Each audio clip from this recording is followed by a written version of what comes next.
Anime के starting में हमें ओरहन के बारे में बताया जाता है, जो कि एक एस रैंक पार्टी का मेंबर होता है जिसको काफी साल पहले वो और उसके बेस्ट फ्रेंड ने मिलकर बनाया था। लेकिन एक दिन उसके ही बेस्ट फ्रेंड और टीममेट्स ने उसे उसके बनाए हुए पार्टी से ही निकाल दिया, क्योंकि उन्हें लगता है कि उसकी सपोर्ट मैजिक इतनी यूजफुल नहीं है और वो पार्टी के लिए बर्डन है और वो लोग उसके बिना ही काफी स्ट्रांग है। लेकिन असल में ओरहन एक मेज नहीं बल्कि स्वॉर्ड्समैन होता है, इसीलिए वो डिसाइड करता है कि वो अपनी स्किल्स के साथ एक पावरफुल एडवेंचरर बनेगा। उसके बाद हम ओरहन को डंजन में अकेला घूमते हुए देखते हैं। वहाँ वो थोड़ा सा उदास लग रहा होता है। तभी उसके सामने एक रैट डीमन आ जाता है। ओरहन अपनी स्वॉर्ड निकालता है और उसको एक ही अटैक में खत्म कर देता है। उसे फील होता है कि वो अब थोड़ा सा रस्टी हो चुका है, क्योंकि उसकी पुरानी पार्टी में उसका रोल मेज का था, इसीलिए वो काफी सालों बाद स्वॉर्ड यूज कर रहा होता है। तभी और भी रैट्स उस पर अटैक कर देते हैं, लेकिन ओरहन उन सबको भी आसानी से मार देता है और सोचता है कि शायद वो अभी भी स्वॉर्ड अच्छी तरह से चला लेता है। लेकिन तभी उसे गॉब्लिन्स का एक बहुत ही बड़ा ग्रुप घेर लेता है, जो कि काफी ज्यादा स्ट्रांग भी होते हैं। इसीलिए ओरहन बिना कोई रिस्क लिए अपनी सपोर्ट मैजिक खुद पर यूज कर लेता है, जिससे उसकी स्ट्रेंथ बढ़ जाती है और वो और ज्यादा पावरफुल हो जाता है। कहानी में आगे बढ़ने से पहले बता दूं कि सपोर्ट मैजिक एक ऐसा मैजिक है जिसे यूजर अपने टीम मेंबर के वेपन, मैजिक, इवन बॉडी को भी कुछ टाइम के लिए इनहेंस कर सकता है।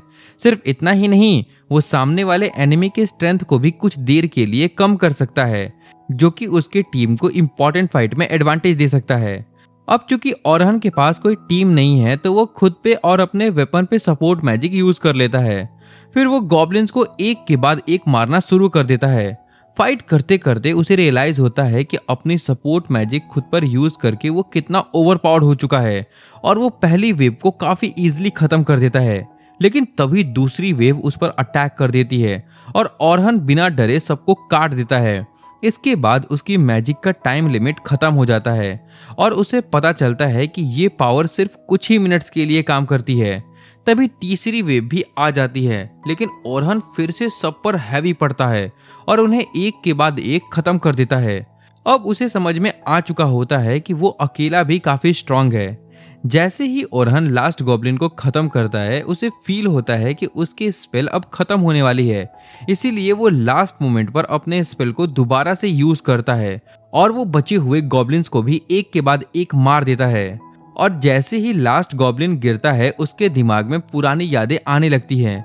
उसे याद आता है वो दिन जब ओलिवर, एनी और डिर्क उसके पास आए थे और सीधा बोल दिया था कि वो उसे हीरो पार्टी से निकाल रहे हैं। ये सुनकर के ओरहन बहुत ज्यादा शॉक हो जाता है और समझ नहीं पाता कि आखिर क्या हो रहा है। वो ओलिवर से पूछता है कि तुम ऐसा कैसे कर सकते हो, तुम तो मेरे बेस्ट फ्रेंड हो ना। पर ओलिवर बहुत ही कोल्ड रहता है और कहता है कि सिर्फ दोस्त होने से सच नहीं बदलेगा कि तुम टीम के सबसे वीक मेंबर हो। एनी और डिर्क भी उसकी बातों से अग्री करते हैं और कहते हैं कि ओरहन बस उन्हें स्लो कर रहा है और उन्हें आगे बढ़ने से रोक रहा है।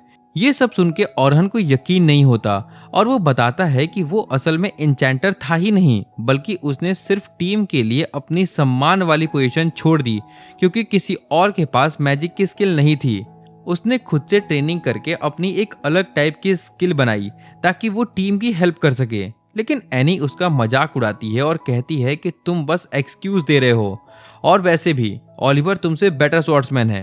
अब ओरहन अपनी लास्ट होप से ओलिवर की तरफ देखता है, लेकिन ओलिवर भी कह देता है कि उन्होंने एक नया इंचांटर ढूंढ लिया है जो उन्हें और स्ट्रांग बनाएगा। ये सुनने के बाद ओरहन समझ जाता है कि अब उसकी पार्टी में उसकी कोई जगह नहीं है और वो चुपचाप उन्हें गुड बाय बोल करके वहां से जाने लगता है। लेकिन तभी एनी उसका मजाक उड़ाते हुए कहती है कि तुम कभी भी एस रैंक पार्टी के लायक थे ही नहीं, क्योंकि तुम ना एक परफेक्ट स्वॉर्ड्समैन बन पाए और ना ही एक स्ट्रांग मेज। तुम बस एक एवरेज इंसान हो जो किसी भी चीज में मास्टर नहीं बन पाया।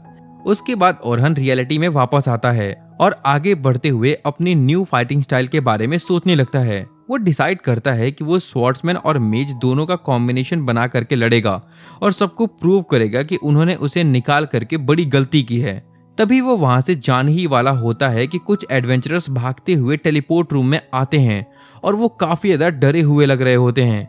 उनका लीडर बताता है कि वहां पर बहुत ही सारे ऑर्क्स आ गए थे और वो उनसे बच करके आ चुके हैं। तभी उनका एक मेंबर बोलता है कि हम उस लड़की को वहां पर छोड़ करके आए हैं। लीडर कहता है कि अगर उस लड़की को बचाने जाते तो हम सब मारे जाते हैं, इसीलिए उसने अपने पुराने दोस्तों को चूज किया। ये सुनकर के ओरहन को अपनी पुरानी बात याद आ जाती है और उसे ऐसे लोग बिल्कुल पसंद नहीं आते। तभी उनमें से एक बंदा ओरहन पर अटैक करने की कोशिश करता है, लेकिन ओरहन उसे इजीली गिरा देता है और कहता है कि चुप रहो और भाग जाओ। फिर ओरहन उनसे गुस्से में पूछता है कि लड़की को कहाँ छोड़ा है, और बिना टाइम वेस्ट किए वो उसे बचाने के लिए दौड़ पड़ता है। वो केव के अंदर उस लड़की को देख लेता है जो कि ऑर्क के बीच फंस चुकी होती है और डर के मारे पीछे हट रही होती है। वो अपनी सीड से खुद को बचाने की कोशिश कर रही होती है, लेकिन उसकी सीड ज्यादा देर तक नहीं टिक पाती। जैसे ही ऑर्क्स उस पर अटैक करने ही वाले होते हैं, तभी ओरहन वहां पर आ जाता है और अपने विंड मैजिक से सबको पीछे उड़ा देता है। लड़की ये देख करके बहुत ज्यादा हैरान हो जाती है और ओरहन बिना रुके अपनी स्वॉर्ड लेकर के सीधा ऑर्क्स पर अटैक कर देता है। एक ऑर्क उस पर जोर से अटैक करता है, लेकिन ओरहन उसे ब्लॉक कर लेता है और अपनी सपोर्ट मैजिक का यूज करके उन्हें एक के बाद एक काटते रहता है। वो अपनी मैजिक से अपनी स्वॉर्ड को और शार्प बना लेता है और ऑर्क्स के वेपन और उनकी बॉडी दोनों को आसानी से तोड़ देता है। ये सब देख करके लड़की बहुत ही ज्यादा कंफ्यूज हो जाती है कि ओरहन एक स्वॉर्ड्समैन है या फिर मेज। ओरहन समझ जाता है कि इतने सारे ऑर्क्स को हैंडल करना किसी नॉर्मल टीम की बस की बात नहीं थी। ओरहन ये जानता था कि चाहे कुछ भी हो जाए, वो कभी भी अपनी पार्टी मेंबर को छोड़ करके नहीं भागेगा, और इसी सोच के साथ वो एक साथ कई सारे मॉन्स्टर्स को काट देता है। लड़की ये देख करके बहुत ही हैरान हो जाती है और सोचने लगती है कि आखिर ये आदमी कौन है, जबकि ओरहन बिना रुके सभी ऑर्क्स को एक के बाद एक काटता रहता है। कुछ ही देर में वो पूरे केव के सारे ऑर्क्स को मार देता है और वहां पर सिर्फ उनकी डेड बॉडी और उनके कोर रह जाते हैं। इसके बाद वो उस लड़की की तरफ देखता है, लेकिन वो थकान की वजह से जमीन पर गिर चुकी होती है। फिर जब वो दोनों डंजन से बाहर आते हैं तो वो लड़की अपना नाम सोफिया बताती है और उसकी जान बचाने के लिए उसे डिनर पर इनवाइट करती है। ओरहन उसकी बातें मान लेता है और उसके साथ टेवरेन में चला जाता है, जहां पर उसे पता चलता है कि सोफिया एक गिल्ड से बिलोंग करती है। थोड़ी देर के बाद सोफिया अपनी बड़ी बहन सेल्मा से मिलवाती है, जिसे ओरहन पहले से ही जानता होता है क्योंकि वो एक पावरफुल एस रैंक इंचांटर होती है। सेल्मा ही वो इंसान होती है जिसने रोल्स का सिस्टम बनाया था, जैसे कि स्वॉर्ड्समैन, टैंक और मेज।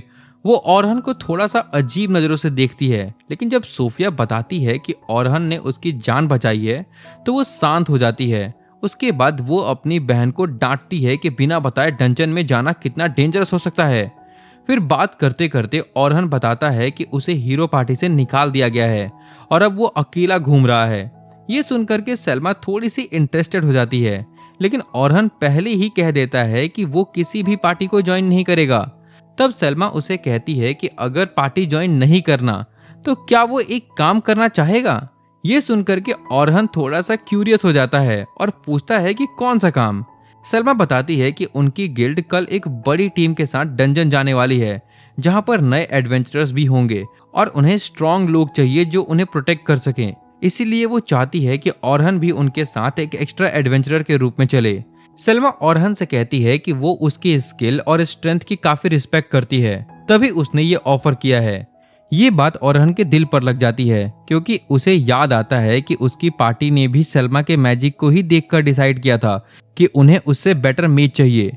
इसके बाद ओरहन काम के लिए हाँ बोल देता है, लेकिन एक कंडीशन पर कि वो सिर्फ स्वॉर्ड्समैन के रूप में ही डंजन में आएगा। अब वो मेज नहीं है। सेल्मा थोड़ी सी टेंशन में आ जाती है, लेकिन फिर भी मान जाती है क्योंकि उसे ओरहन की जरूरत होती है। डिनर के बाद ओरहन एक शॉप पर जाता है, जहां पर एक बूढ़ा आदमी उसे देख करके बहुत ही खुश होता है। वो आदमी शुरू से ही ओरहन को वेपन और आर्मर्स देते आ रहा होता है, जब ओरहन कुछ भी नहीं था। ओरहन थोड़ा सा उदास होकर के उसे कहता है कि वो किसी शॉप का अब प्रमोशन नहीं कर पाएगा, क्योंकि वो अब हीरो पार्टी में नहीं है। वो माफी भी मांगता है, लेकिन बूढ़ा आदमी मुस्कुराते हुए कहता है कि कोई बात नहीं, तुम अभी भी स्ट्रांग हो और लोग तुम्हारी बात सुनेंगे। ये सुनकर के ओरहन इमोशनल हो जाता है और उसकी आंखों में आंसू आ जाते हैं। वो डिसाइड करता है कि वो फिर से अपनी लाइफ को जीरो से स्टार्ट करेगा और खुद को दोबारा से स्ट्रांग बनाएगा। अगले दिन ओरहन सोफिया के साथ सिल्वर रैबिट गिल्ड के लीडर विंस से मिलता है। विंस उसका वेलकम करता है और अपना इंट्रोडक्शन देता है।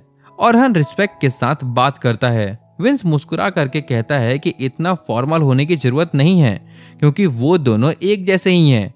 वो बताता है कि उसे ऑरहन के अचीवमेंट्स के बारे में सब कुछ पता है। वो जानता है कि हीरो पार्टी की सक्सेस में ऑरहन का बहुत ही बड़ा हाथ था। विंस कहता है कि फॉर्मल बातें छोड़ करके हमें सीधा काम की बात पर फोकस करना चाहिए, क्योंकि सबसे इम्पोर्टेंट ये एक्सपीडिशन है। फिर वो सलमा की तरफ देख करके एक्सप्लेन करने के लिए कहता है। सलमा बताती है कि वो लोग डंजन के फर्स्ट फ्लोर से लेकर के 51st फ्लोर तक सिर्फ 3 दिन में ही जाने वाले हैं।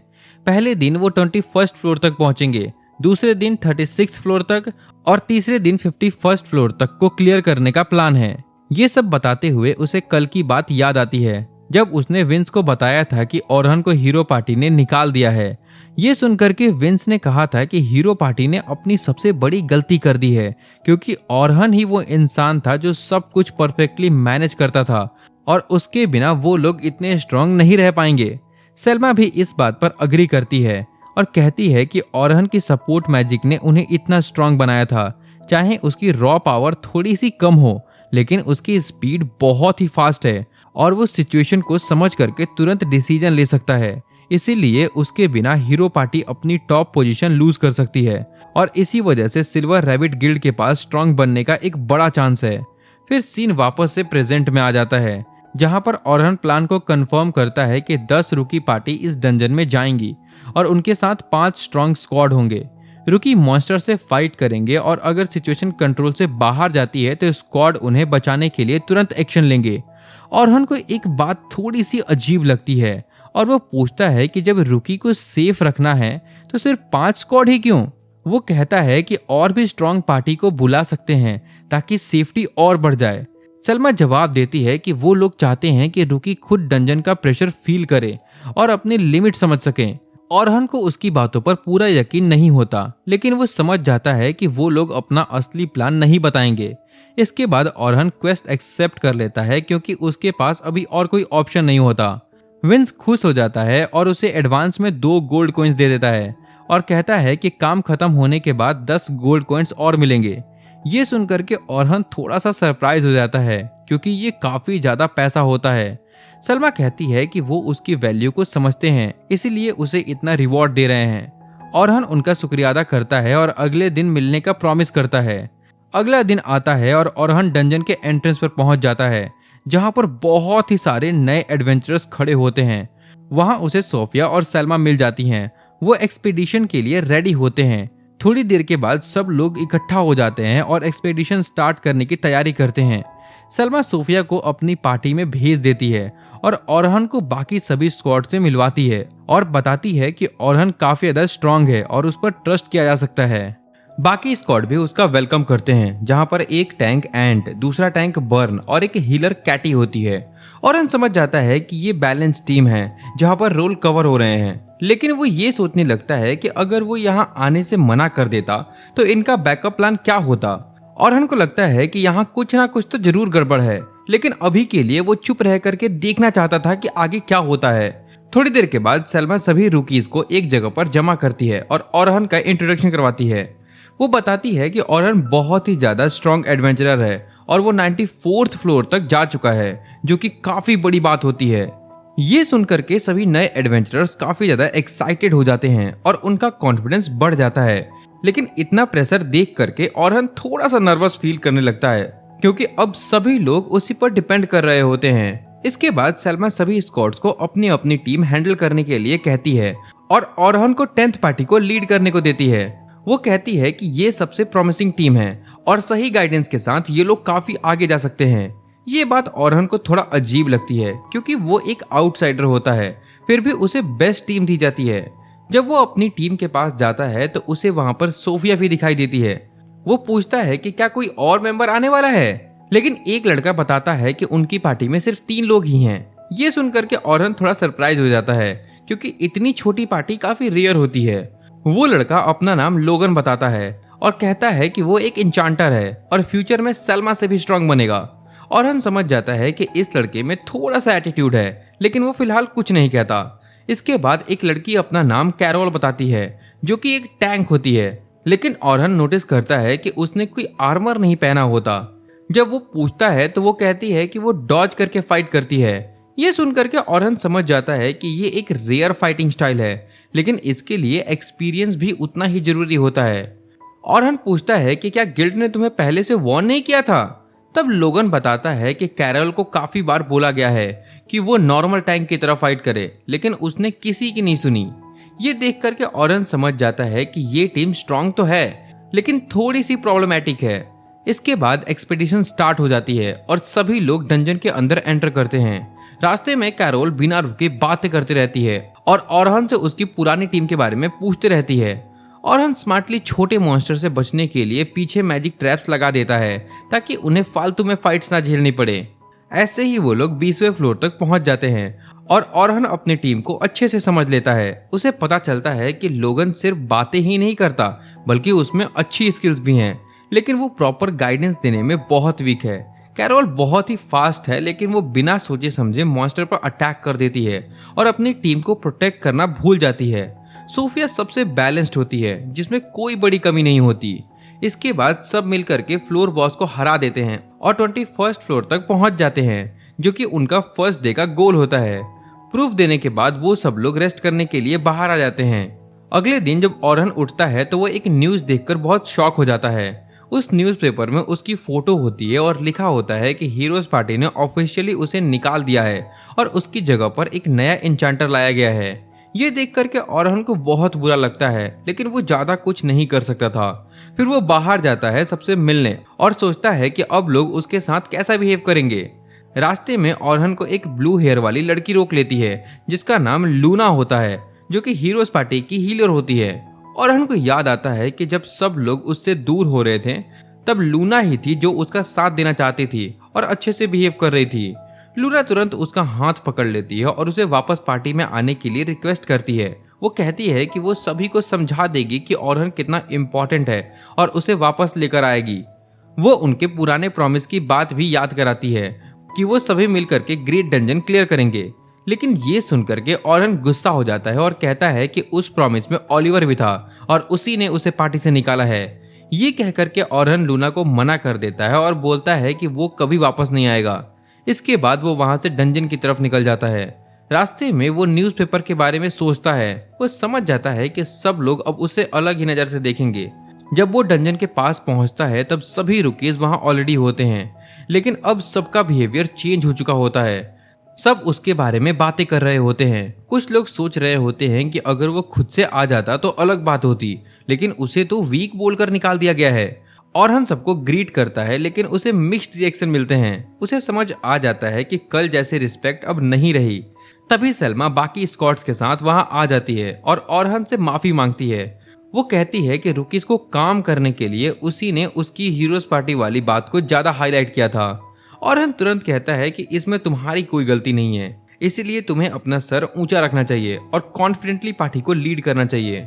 उसके बाद एंट, बर्न और कैटी भी बोलते हैं कि चाहे कुछ भी हो जाए, ऑरहन उन कुछ लोगों में से है जो 94th फ्लोर तक जा करके जिंदा वापस आए हैं। ये बात उसे थोड़ा कॉन्फिडेंस दे देती है। फिर ऑरहन अपनी पार्टी के पास जाता है जहां सोफिया और कैरोल उसे अच्छे से गुड मॉर्निंग बोलते हैं, लेकिन लोगन थोड़ा कंफ्यूज होता है कि उसे कैसे ट्रीट करे। तभी ऑरहन खुद ही बात स्टार्ट कर देता है और पूछता है कि क्या उन लोगों ने आज का न्यूज़पेपर देखा। सोफिया और कैरोल कहती हैं कि हाँ, पर उसमें सिर्फ झूठ लिखा है। लेकिन लोगन सच जानना चाहता था और पूछता है कि क्या वो सब सच था। इस पर ऑरहन एडमिट करता है कि हाँ, उसे हीरोज पार्टी से वीक होने की वजह से निकाल दिया गया था। वो सबसे माफी भी मांगता है कि उसने पहले ये बात नहीं बताई। ये सुनते ही सोफिया कहती है कि तुम वीक नहीं हो, क्योंकि मैंने तुम्हें खुद एक बड़े से ऑर्क्स के ग्रुप को अकेले हराते हुए देखा है। ऑरहन उसका शुक्रिया अदा करता है और कहता है कि चाहे वो हीरोज पार्टी में नहीं है, फिर भी वो इतना स्ट्रांग है कि उन्हें इजीली 51st फ्लोर तक लेकर जा सकता है, बस वो उस पर भरोसा रखें। ये बात दोनों लड़कियां मान जाती हैं, लेकिन लोगन अभी भी थोड़ा सा हर्ट फील करता है। उसके बाद सब डंजन के अंदर एंटर करते हैं, जहां पर उन्हें 21st फ्लोर से 35th फ्लोर तक जाना होता है। ऑरहन सिर्फ ऑब्जर्व करते रहता है और तभी हेल्प करने का डिसाइड करता है जब सिचुएशन खराब होगी। फाइट के दौरान कैरोल अपना ट्विन डैगर से मॉन्स्टर्स को इजीली हैंडल कर लेती है और सोफिया भी बड़े मॉन्स्टर्स को हरा देती है। ये देख करके ऑरहन थोड़ा सा सरप्राइज हो जाता है। वो सब आगे बढ़ते हुए 31st फ्लोर तक पहुंच जाते हैं। अब इसका मतलब ये होता है कि रुकीज एक अननोन एरिया में आ चुके हैं जहां उन्हें अपनी गिल्ड की मदद की जरूरत पड़ने वाली है। इस बार ओरहन खुद लीड करता है और सबसे आगे चलने लगता है। तभी उसे आगे गॉब्लिन्स का ग्रुप फील होता है और वो तुरंत अपनी पार्टी को फाइट के लिए रेडी होने को कहता है। साथ ही उसे पता चलता है कि वहां पर एक ऑर्क भी घूम रहा है, जिससे फाइट थोड़ी ट्रिकी हो जाती है। ओरहन कैरोल को गॉब्लिन्स पर अटैक करने को बोलता है और सोफिया को लॉन्ग रेंज से मैजिक से ऑर्क को हैंडल करने को बोलता है। उसके बाद ओरहन लोगन से कहता है कि वो अपनी सपोर्ट मैजिक का यूज करे, लेकिन लोगन बिना कुछ बोले ही कैरोल पर एजिलिटी स्पेल यूज कर देता है। अंदर ही अंदर लोगन को लगता है कि ओरहन के एडवाइस की जरूरत नहीं है। तभी सिचुएशन थोड़ी सी खराब हो जाती है जब ऑर्क को देख करके सोफिया पैनिक हो जाती है, क्योंकि उसे अपना पुराना ट्रॉमा याद आ जाता है और वो अटैक नहीं कर पाती। ये देखकर सब प्रॉब्लम में आ जाते हैं और लोगन भी कंफ्यूज हो जाता है कि ओरहन हेल्प क्यों नहीं कर रहा। तभी ओरहन एक ऐसा मैजिक यूज करता है जिससे ऑर्क की स्पीड काफी स्लो हो जाती है। वो तुरंत सोफिया के पास जा करके उसे कहता है कि तुम स्ट्रांग हो, इसीलिए डरने की जरूरत नहीं है, बस सही एम करो। ये सुनने के बाद सोफिया एक डीप ब्रेथ लेती है और एक पावरफुल फायर बॉल बना करके उस ऑर्क को एक ही अटैक में खत्म कर देती है। ये देख करके सब लोग शॉक हो जाते हैं और ओरहन भी हैरान हो जाता है कि सोफिया इतनी स्ट्रांग मैजिक यूज कर सकती है। उसके बाद वो लोग 31st फ्लोर तक पहुंच जाते हैं, लेकिन वहां उनका सामना एक डेंजरस डेथ टैरेंटुला से हो जाता है। ये देख करके लोगन डर जाता है, लेकिन सोफिया और कैरोल को ओरहन पर पूरा भरोसा होता है और वो उसके ऑर्डर्स का वेट कर रही होती हैं। ओरहन तुरंत लोगन को कहता है कि कैरोल पर एजिलिटी और स्ट्रेंथ अप करो और सोफिया पर मैजिक अपकास्ट करो। लोगन बिना सोचे स्पेल यूज कर देता है। ओरहन कैरोल को क्लोज कॉम्बैट करके मॉन्स्टर का ध्यान भटकाने को कहता है और सोफिया को मॉन्स्टर के ऊपर जंप करके उसकी बैक पर अटैक करने को बोलता है। स्पाइडर अपने तेज पैरों से कैरोल पर अटैक करते रहता है, लेकिन वो सब डॉज करके डिफ्लेक्ट कर देती है। सोफिया अपने स्किल का यूज करके उसके लेग को कट कर देती है, जिससे वो ग्राउंड पर गिर जाता है। तभी स्पाइडर अपने वेब से कैरोल को पकड़ लेता है। ओरहन तुरंत लोगन से कहता है कि कैरोल के स्ट्रेंथ और स्पीड बढ़ाओ और साथ ही वो कैरोल के डैगर्स पर एक शार्पनेस स्पेल लगा देता है, जिससे वो वेब से फ्री हो जाती है। उसके तुरंत बाद सोफिया अपने पावरफुल अटैक से एक ही स्ट्राइक में उन मॉन्स्टर्स को खत्म कर देती है। इसके साथ उनका आज का मिशन कंप्लीट हो जाता है और ओरहन लोगन की तारीफ करता है, क्योंकि उसके सपोर्ट स्पेल के बिना ये फाइट जीतना बहुत मुश्किल था। शाम होने पर जब वो लोग केव के बाहर निकलते हैं, सलमा सभी रूकीज को कांग्रेचुलेट करती है। एंट और बर्न ओरहन को लंच के लिए इनवाइट करते हैं और वो मान जाता है। दूसरे दिन रास्ते में लोगन सोफिया से उस दिन के बारे में पूछता है जब ओरहन ने उसकी जान बचाई थी। सोफिया बताती है कि ओरहन ने पहले विंड ब्लास्ट का यूज किया और फिर अपनी स्वॉर्ड को मैजिक से इनहेंस करके सारे ऑर्क्स को इजीली काट दिया था। ये सुनने के बाद लोगन को समझ आ जाता है कि ओरहन एक नॉर्मल मेज नहीं है। उसे रियलाइज हो जाता है कि ओरहन ने आज जो स्पेल ऑर्क को स्लो करने के लिए यूज किया था उसे डीबफ कहते हैं, जो कि यूज करना बहुत मुश्किल होता है। लोगन को अब रियलाइज हो जाता है कि उसने ओरहन को गलत समझा था, जबकि वो एक्चुअली एक जीनियस है। इधर सिटी में ओरहन एंट और बर्न के साथ टैवरन में होता है। वो उसे उसके रोल के बारे में पूछते हैं। ओरहन बताता है कि वो बचपन से एक स्वॉर्ड्समैन बनना चाहता था, लेकिन हीरोज पार्टी में परफेक्ट इंचांटर ना होने की वजह से और मॉन्स्टर की स्पीड बढ़ने की वजह से उसे मजबूरन इंचांटर का रोल लेना पड़ा। उसने पार्टी के लिए अपना सपना छोड़ दिया था, लेकिन वो अब एक ऐसा स्वॉर्ड्समैन बनना चाहता है जो अकेला ही लोअर फ्लोर्स को क्लियर कर सके। अगली सुबह ओरहन केव की तरफ जा रहा होता है। ये उसकी पार्टी का लीड करने का लास्ट डे होता है। वहां पहुंच करके वो देखता है कि सब लोग उसका वेट कर रहे होते हैं और उसे वार्मली ग्रीट करते हैं। लोगन भी अब उसकी बातें मान रहा होता है। कैरोल सोफिया को पुश करती है कि वो ओरहन से कहे कि वो उनकी पार्टी में ही रहे, लेकिन सोफिया शर्मा जाती है। जैसे ही वो कुछ बोलने वाली होती है, सेल्मा ओरहन को बुला लेती है। रास्ते में ओरहन कुछ रुकीज को बात करते हुए सुनता है कि हीरोज पार्टीज आज डंजन में जा रहे हैं और वो अपने नई टीम के साथ 92nd फ्लोर से ट्रायल स्टार्ट करने वाले हैं। ये सुनकर के ओरहन बहुत शॉक हो जाता है, क्योंकि नई टीम के साथ इतना हाई लेवल से स्टार्ट करना काफी रिस्की हो सकता था। लेकिन फिर भी वो डिसाइड करता है कि हीरोज पार्टी के बारे में सोचना अब बेकार है और अब उसे सिर्फ अपने गोल्स पर ही फोकस करना चाहिए। 92nd फ्लोर पर वापस आकर के हीरोज पार्टी का लीडर ओलिवर अपनी टीम को हाइप करता है और कहता है कि उन्हें इस डंजन को क्लियर करने में कोई प्रॉब्लम नहीं होगी, लेकिन फिर भी सबको अलर्ट रहना होगा। फिर वो अपनी पार्टी की न्यू मेंबर फिली की तरफ देखता है और उसे कहता है कि अपनी नई स्किल दिखाओ। तभी उनका मेज बोल पड़ता है कि फिली ओरहन जैसा सब कुछ थोड़ा थोड़ा करने वाली नहीं है, बल्कि एक प्रॉपर इंचांटर है, इसीलिए कोई प्रॉब्लम नहीं होगी। ये सब सुनकर के लूना चुप रहती है क्योंकि वो कभी नहीं चाहती थी कि ओरहन पार्टी से निकाला जाए। लेकिन ओलिवर को लगता है कि इस डंजन के बाद लूना भी मान जाएगी कि ओरहन ही प्रॉब्लम था। असल में लूना को ओरहन को निकालने वाली बात के बारे में पहले से नहीं पता था। उसे ये सब बाद में पता चला जब फिली की वेलकम के लिए पार्टी रखी गई थी। उस पार्टी में एनी और डेरिक ओरहन का मजाक उड़ा रहे थे और कह रहे थे कि अब उनके पास एक रियल इंचांटर है, इसीलिए वो जल्दी 100वें फ्लोर तक पहुंच जाएंगे। वो लोग ये भी बोलते हैं कि ओरहन पैसा खर्च करने में बहुत ही कंजूस था और कभी भी अपने लिए कुछ नहीं लेता था। तभी ओलिवर बीच में बोल पड़ता है कि अब ओरहन के बारे में कोई बात नहीं होगी क्योंकि अब वो उनके लिए इम्पोर्टेंट नहीं है। जैसे ही वो फिली के वेलकम पार्टी करने के लिए चीयर करते हैं तभी लूना वहां आती है। वो ये देख करके बहुत हैरान हो जाती है कि वहां पर एक नई लड़की भी आई है। वो ओलिवर से प्राइवेट में बात करने को कहती है, लेकिन ओलिवर मना कर देता है और कहता है कि जो बोलना है सबके सामने बोलो। मजबूरी में लूना बताती है कि उसने सुना है कि ओरहन आज सिल्वर रैबिट गिल्ड के साथ रेड पर जा रहा है और वो पूछती है कि ये कैसे पॉसिबल है। ये सुनकर के सब लोग बहुत कंफ्यूज हो जाते हैं और कहते हैं कि इतने कम टाइम में वो उनकी टीम कैसे ज्वाइन कर सकता है। कोई कहता है कि शायद वो अभी भी अपने एस रैंक स्टेटस को दिखा करके काम ले रहा होगा। लूना को कुछ भी समझ नहीं आता और वो ओलिवर से पूछती है कि आखिर ये सब क्या हो रहा है।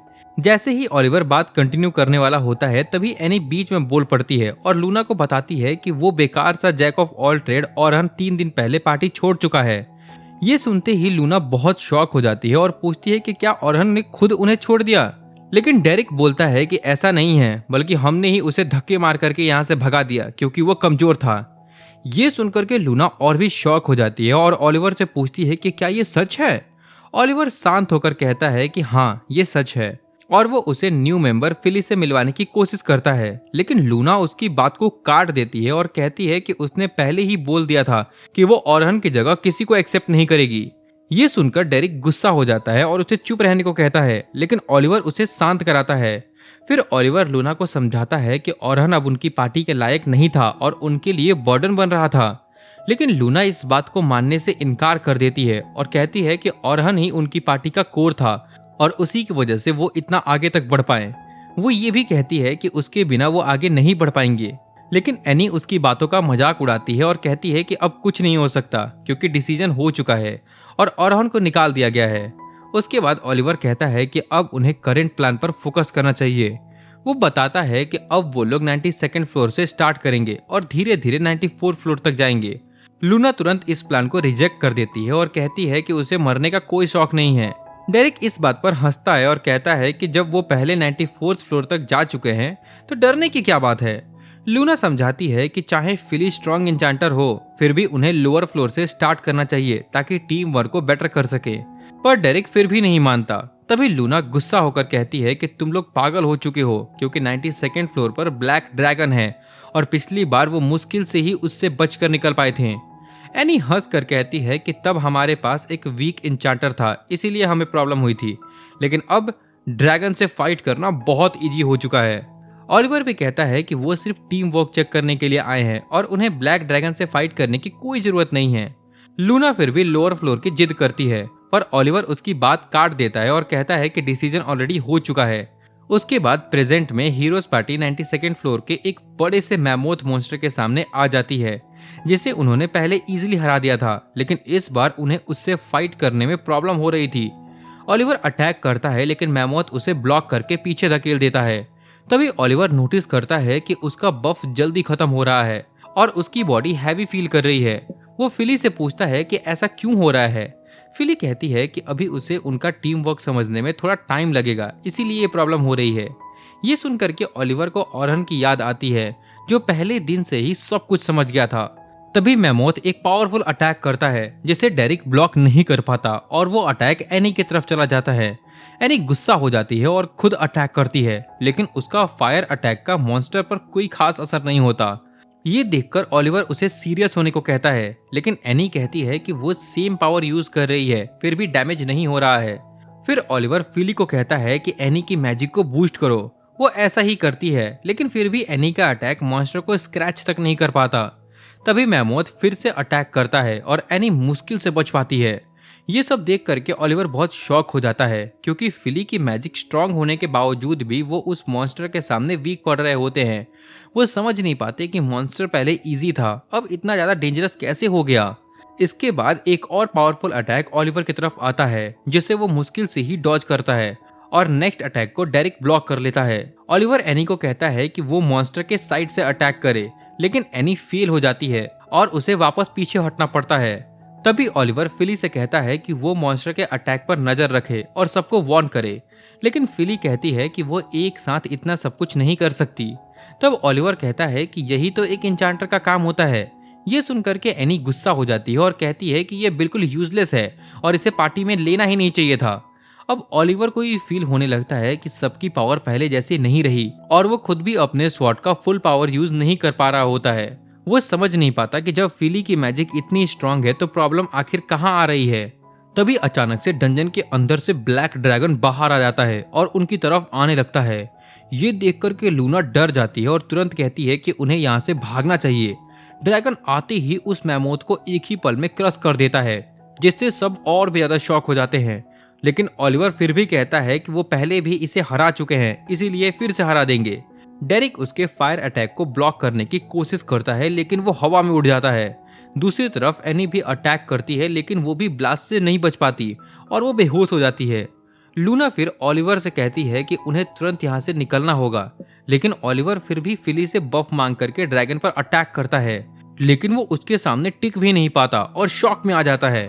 तभी लूना उसे समझाती है कि उन्हें इमरजेंसी टेलीपोर्ट क्रिस्टल का यूज करना होगा, वरना वो सब यहीं मर जाएंगे। फिली बताती है कि टेलीपोर्ट यूज करने से वो किसी और बॉस रूम में पहुंच जाएंगे, जहां उन्हें फिर से फाइट करनी पड़ेगी। लेकिन लूना कहती है कि अब उनके पास कोई और ऑप्शन नहीं है।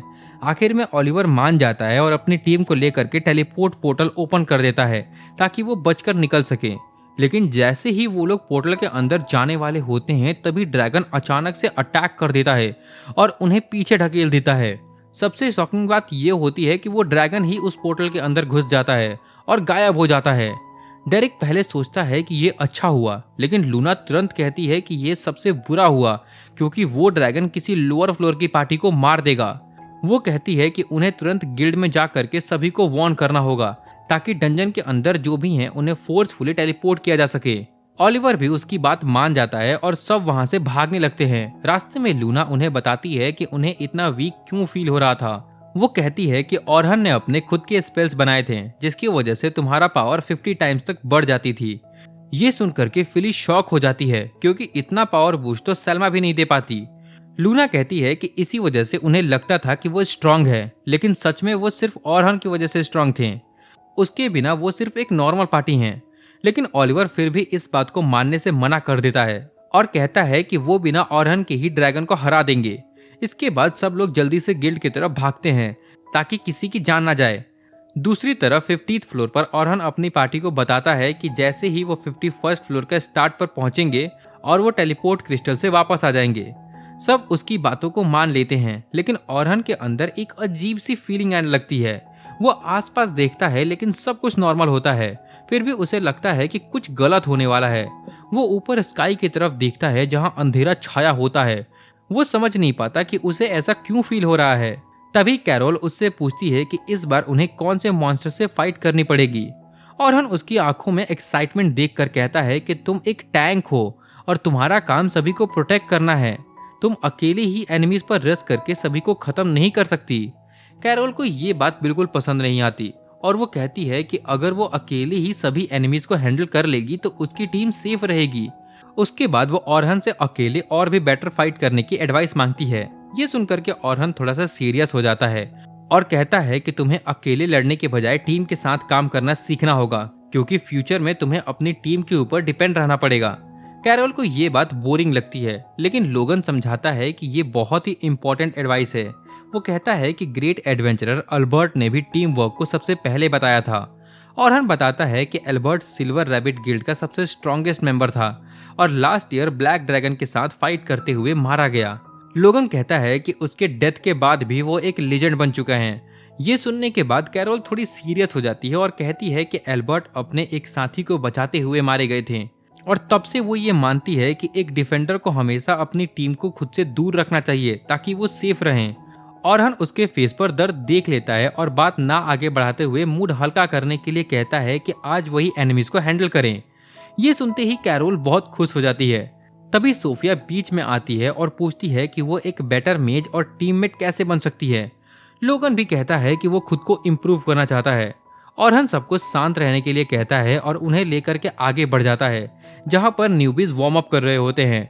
तभी सलमा औरहन को बुलाती है और कहती है कि आज उनका लास्ट डे है और सबसे चैलेंजिंग भी है, इसीलिए उन्हें ध्यान रखना होगा कि कोई गलती ना हो। फिर वो औरहन की टीम को देख कर कहती है कि लगता है कि बच्चों को तुम पसंद आ गए हो।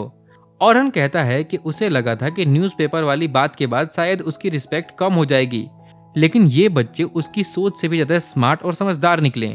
सलमा बताती है कि एल्बर्ट की डेथ उनके क्लैन के लिए बहुत बड़ा झटका था, जिसके बाद उनका क्लैन वीक पड़ गया था। सलमा औरहन से पूछती है कि क्या वो उसकी पार्टी को ज्वाइन करेगा। औरहन कहता है कि एक पार्टी में 2 इंचांटर की जरूरत नहीं होती। सलमा थोड़ी ब्लश करती है और कहती है कि वो उसे इंचांटर नहीं बल्कि स्वॉर्ड्समैन के रूप में ज्वाइन करवाना चाहती है। कुछ देर बाद सब लोग अपने ग्रुप में स्प्लिट हो जाते हैं और औरहन के साथ सिर्फ 3 न्यूबीज ही रह जाते हैं। कैरोल थोड़ी टेंशन में पूछती है कि ऐसे स्प्लिट होना सेफ है या नहीं। औरहन हंसते हुए कहता है कि ये एक प्रैक्टिस है, क्योंकि कई बार पार्टी को अलग अलग रास्ते चेक करने पड़ते हैं ताकि बॉस रूम तक सही रास्ता जल्दी मिल सके।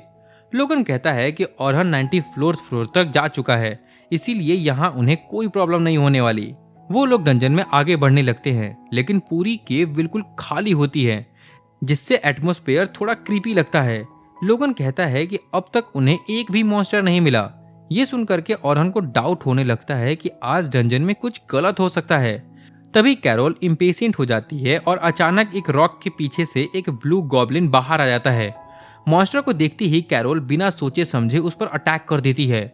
औरहन तुरंत अपनी स्किल यूज करके गॉब्लिन की स्पीड को स्लो कर देता है और कैरोल उसे एक ही अटैक में मार करके खुश हो जाती है। लेकिन औरहन उसे समझाता है कि बिना सोचे अटैक करना डेंजरस हो सकता है, क्योंकि ब्लू गॉब्लिन फास्ट और स्ट्रांग होते हैं। कैरोल अपनी गलती मान लेती है, इसीलिए औरहन उसे एक नई फाइटिंग टेक्निक सिखाता है जिसे एक्टिव डिफेंस कहते हैं। वो बताता है कि एनिमी के मूव को ऑब्जर्व करो और सही टाइम पर अटैक करो ताकि एनिमी अटैक ही ना कर पाए। कैरोल ये सुनकर के इम्प्रेस हो जाती है। तभी लोगन भी आगे बढ़ता है और गाइडेंस मांगता है।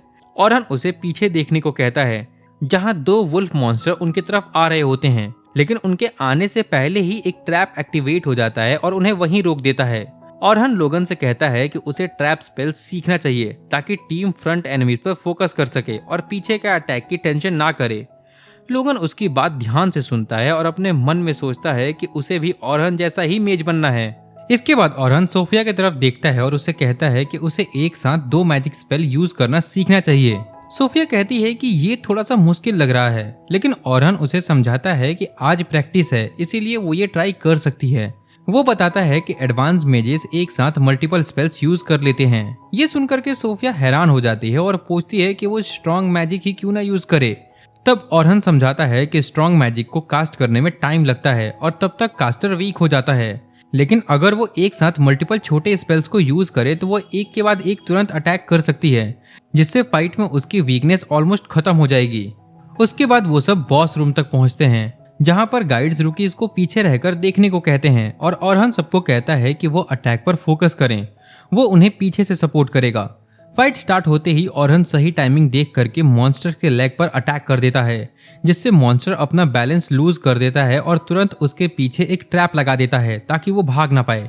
सलमा एक साथ मल्टीपल मैजिक यूज करती है, टैंक उसे ब्लॉक करता है और एक स्वॉर्ड्समैन फाइनल अटैक करके मॉन्स्टर को खत्म कर देता है। ये सब देखकर सारे रुकीज हैरान रह जाते हैं कि फाइट कितनी स्मूथ और परफेक्ट थी। इसके बाद वो लोग आगे बढ़ते रहते हैं और एक के बाद एक फ्लोर को क्लियर करते हुए 50th फ्लोर तक पहुंच जाते हैं। यहाँ का बॉस एक जाइंट क्रैब होता है, जिसका सेल बहुत ही ज्यादा हार्ड होता है। सलमा औरहन से कहती है कि अगर वो उसके क्लॉ को तोड़ दे तो बाकी सब मिल करके उसे हरा देंगे। औरहन हल्का सा स्माइल करता है और अपना स्वॉर्ड निकाल करके कॉन्फिडेंटली उस क्रैब की तरफ भागता है।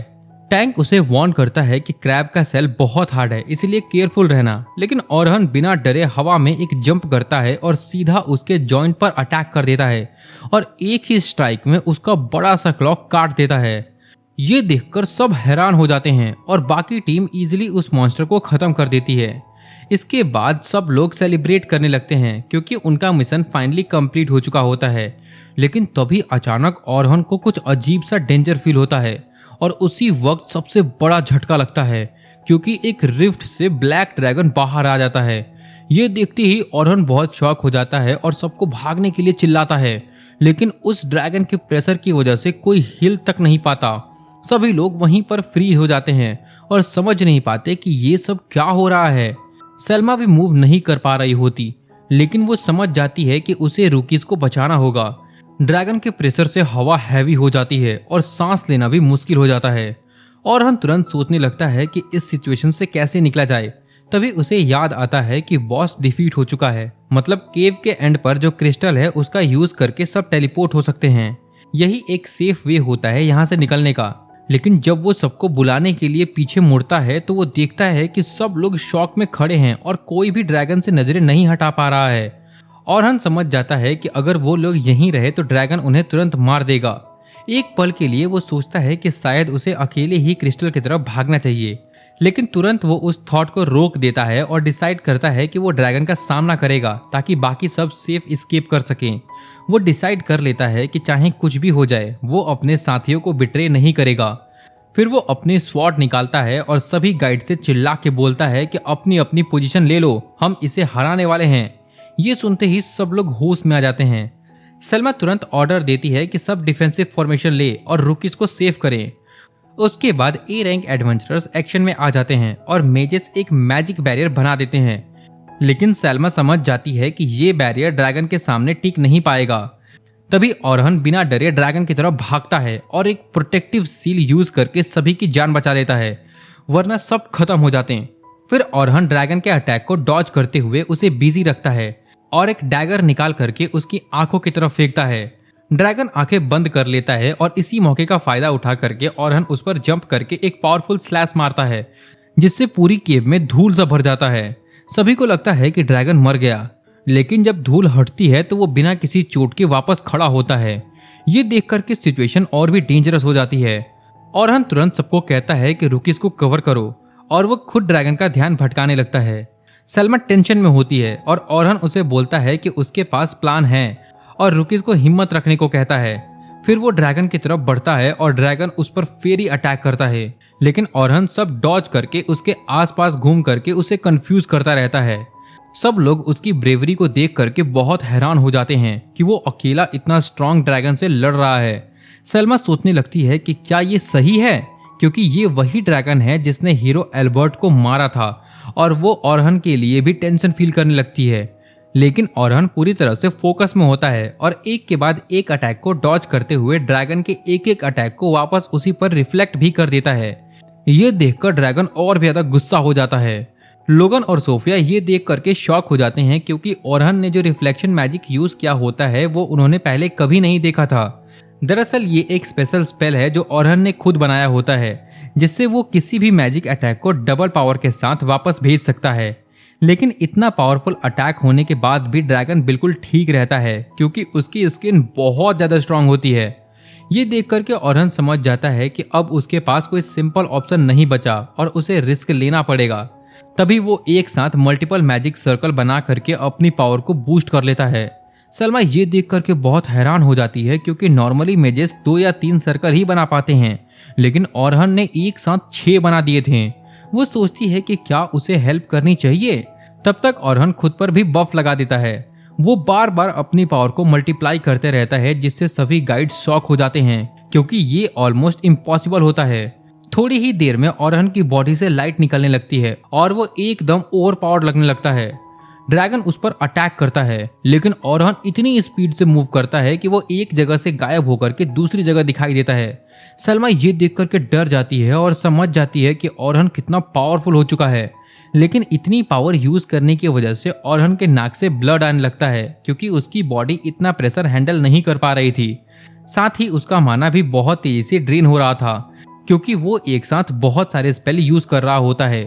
ओरहन समझ जाता है कि उसके पास सिर्फ एक ही चांस है और उसे इस फाइट को जल्द खत्म करना होगा। इसीलिए वो बिना टाइम वेस्ट किए ड्रैगन की तरफ दौड़ पड़ता है और उसके अटैक को डॉज करता हुआ उस पर अटैक करने के लिए जंप करता है।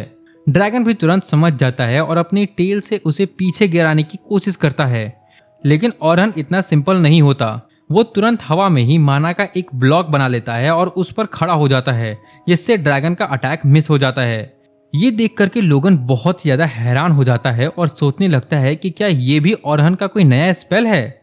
दरअसल ओरहन एक स्पेशल स्पेल यूज करता है जिसका नाम मैजिक कन्वर्जन होता है, जिससे वो आसपास का माना को एक जगह कलेक्ट करके उसे यूज कर सकता है। फिर वो बिना रुके दोबारा से ड्रैगन की तरफ बढ़ता है और अपनी स्वॉर्ड को और शार्प करके एक पावरफुल अटैक करता है। इस बार उसका अटैक सीधा ड्रैगन की नेक पर लगता है और उसकी स्ट्रॉन्ग स्किन को काट देता है। ड्रैगन जोर से जमीन पर गिर जाता है और ये देख करके लोगन और सोफिया खुश हो जाते हैं। उन्हें लगता है कि फाइट खत्म हो गई, लेकिन सेल्मा समझ जाती है कि ड्रैगन इतनी आसानी से नहीं हारेगा, वो सिर्फ थोड़ा सा इंजर्ड हुआ है। दूसरी तरफ ओरहन भी अपनी लिमिट तक पहुंच चुका होता है और वो गिरते पड़ते खुद को संभालता है। वो सोचता है कि ड्रैगन को रिकवर होने का चांस ना मिले, इसीलिए वो अटैक को कंटिन्यू रखना चाहता है। सेल्मा भी उसकी हेल्प करना चाहती है, लेकिन वो जानती है कि जब स्ट्रांग लोग उसकी हेल्प नहीं कर पाए तो वो अकेली क्या करेगी। तभी ड्रैगन फिर से उठता है और डिस्टेंस बनाने के लिए फेरी ब्रेथ का यूज करता है। उसके बाद वो डार्क मैजिक का यूज करके एक साथ कई सारे मैजिक स्पीयर्स ओरहन की तरफ चला देता है। ओरहन अपनी स्पीड का यूज करके उनसे बचने की कोशिश करता है। इसी बीच उसे अपना पास्ट याद आने लगता है, जब वो और ओलिवर बचपन में बिना किसी टेंशन के खेलते थे। लेकिन एक दिन मॉन्स्टर्स ने उनके गांव पर अटैक कर दिया और सब कुछ बर्बाद कर दिया। वो दोनों कुछ नहीं कर पाए, बस हेल्पलेस होकर के देखते रह गए। अगले दिन उन्होंने सभी लोगों को दफना दिया और उसी दिन ये कसम खाई कि वो इतना स्ट्रांग बनेंगे कि अपने लोगों को हमेशा प्रोटेक्ट कर सकें और फिर कभी कोई उनसे दूर ना हो। ओरहन अपनी पुरानी यादों को याद करके और भी ज्यादा मोटिवेट हो जाता है और सीधा ड्रैगन की तरफ भागने लगता है। ड्रैगन भी अपना सबसे पावरफुल अटैक करता है, जिससे पहले ही बहुत सारे एडवेंचरर्स मर चुके होते हैं। जैसे ही ड्रैगन मैजिक स्पीयर उस पर चलाता है, ओरहन उन सब के बीच से निकलता हुआ आगे बढ़ता है। फिर वो एक फायर बॉल चला करके ड्रैगन का ध्यान भटकाने की कोशिश करता है और उसका सर काटने के लिए अटैक करता है। लेकिन इस बार ड्रैगन की स्किन और भी ज्यादा हार्ड हो जाती है और उसका अटैक फेल हो जाता है। ओरहन तुरंत पीछे हट करके अटैक को डॉज करता है और अपने आगे एक वॉल बना करके खुद को प्रोटेक्ट करता है। तभी ड्रैगन एक स्पीयर घुमा करके पीछे से अटैक करता है, लेकिन ओरहन अपने फास्ट रिफ्लेक्स से उसे भी रिफ्लेक्ट कर देता है। फिर वो लगातार अटैक करते रहता है और ड्रैगन को रुकिस के पास जाने का मौका नहीं देता। इसी बीच वो सोचता है कि पहले उसके साथ उसकी टीम होती थी, पर आज वो अकेला ही लड़ रहा है। लेकिन फिर उसे अपनी कसम याद आती है कि वो अकेला ही इतना स्ट्रांग बनेगा कि उसे किसी की हेल्प की जरूरत ना पड़े। तभी वो एक ट्रैप सेट करता है जो ड्रैगन पर लगातार अटैक करते रहता है। इसी मौके का फायदा उठा करके वो अपनी स्वॉर्ड में पूरी पावर चार्ज कर देता है और एक पावरफुल अटैक ड्रैगन के चेस्ट पर मारता है। ड्रैगन फिर भी गिरने के बाद वापस उठ जाता है और भी ज्यादा अग्रेसिव हो जाता है। ओरहन को मजबूरन पीछे हटना पड़ता है और डॉज करना पड़ता है। उसकी पावर धीरे धीरे कम होने लगती है, इसीलिए वो बची हुई माना से एक लास्ट बूस्ट लाता है और फुल पावर से अटैक करता है। इस बार ड्रैगन हवा से नीचे गिर जाता है, लेकिन फिर भी जिंदा रहता है। अब दोनों ही थक चुके होते हैं और लास्ट स्टेज पर पहुंच गए होते हैं। फाइट के दौरान ओरहन की स्वॉर्ड भी टूट करके 2 टुकड़ों में बिखर जाती है। ये देख करके वो डिसाइड करता है कि या तो वो अभी इस फाइट को खत्म करेगा या कोशिश करते हुए मर जाएगा। तभी वो अपने सामने एक डार्क होल बनाता है और आसपास की सारी एनर्जी को एक जगह कलेक्ट करके एक पावरफुल एनर्जी स्वॉर्ड बना लेता है। फिर उस स्वॉर्ड को दोनों हाथों में पकड़ करके फाइनल अटैक के लिए रेडी हो जाता है। ड्रैगन तुरंत उस पर मैजिक स्पीयर चलाता है, लेकिन ओरहन अपनी लास्ट स्ट्रेंथ से सभी अटैक को डॉज कर लेता है और रिफ्लेक्ट मैजिक का यूज करके ड्रैगन को कंफ्यूज करता रहता है। फिर वो रिफ्लेक्शन का यूज करके खुद को बूस्ट करता है और दोबारा से ड्रैगन की तरफ हाई स्पीड में जा करके अपना सबसे पावरफुल अटैक उसके हेड पर मारता है। इस अटैक से एक बड़ा सा एक्सप्लोजन होता है और पूरी जगह धूल में भर जाती है। जब धूल हटती है तो सलमा देखती है कि ओरहन जिंदा है, लेकिन बहुत ही ज्यादा थक चुका होता है और मुश्किल से खड़ा हो पाता है। उसे ये भी नहीं पता होता कि उसने अकेले ब्लैक ड्रैगन को हरा करके हिस्ट्री बना दी है। दूसरी तरफ डंजन के बाहर ब्लैक ड्रैगन की खबर सुन करके सारे लोग जमा हो जाते हैं। तभी लूना अपनी पार्टी के साथ वहां पहुंचती है और सबको पीछे हटने के लिए कहती है।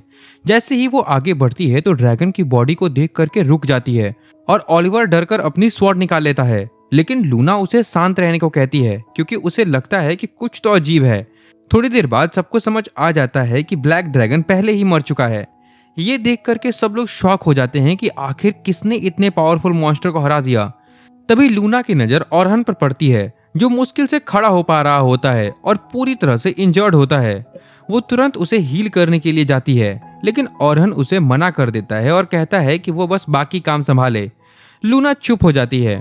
फिर वो बाकी एडवेंचरर को देखती है जो ओरहन के साथ गए थे, और हैरान रह जाती है कि इतनी बड़ी फाइट के बाद भी उन्हें एक स्क्रैच तक नहीं आया। तब उसे सब क्लियर हो जाता है। अब लूना को पूरी तरह यकीन हो जाता है कि ओरहन ने अकेले ही ब्लैक ड्रैगन को हरा दिया है। तभी ओरहन का पुराना टैंक टीममेट उससे पूछता है कि ड्रैगन के साथ क्या हुआ, लेकिन ओरहन बिना कुछ बोले उसे इग्नोर करके आगे बढ़ जाता है। टैंक गुस्सा हो जाता है और उस पर चिल्लाने लगता है, पर लूना उसे चुप रहने के लिए बोलती है और कहती है कि ये सब ओरहन ने ही किया है।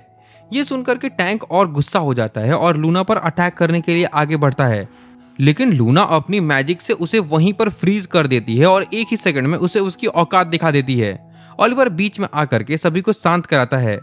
दूसरी तरफ सोफिया अपनी रिपोर्ट लिख रही होती है और पिछले दिन की जर्नी को याद करती है, लेकिन वो जो भी लिखती है उसमें सिर्फ ओरहन ही होता है और वो लगातार उसकी तारीफ करती रहती है।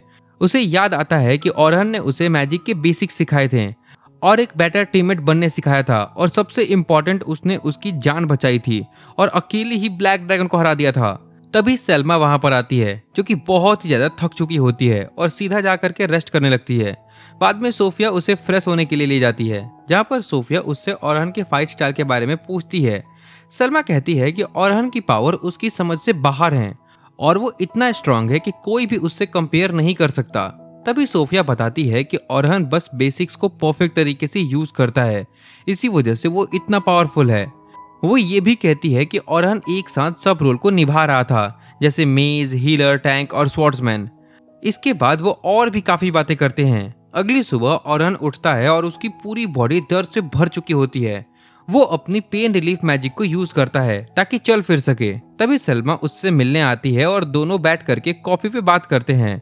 सलमा उससे पूछती है कि अब वो कैसा फील कर रहा है, और ओरहन सिंपल सा जवाब देता है कि वो ठीक है।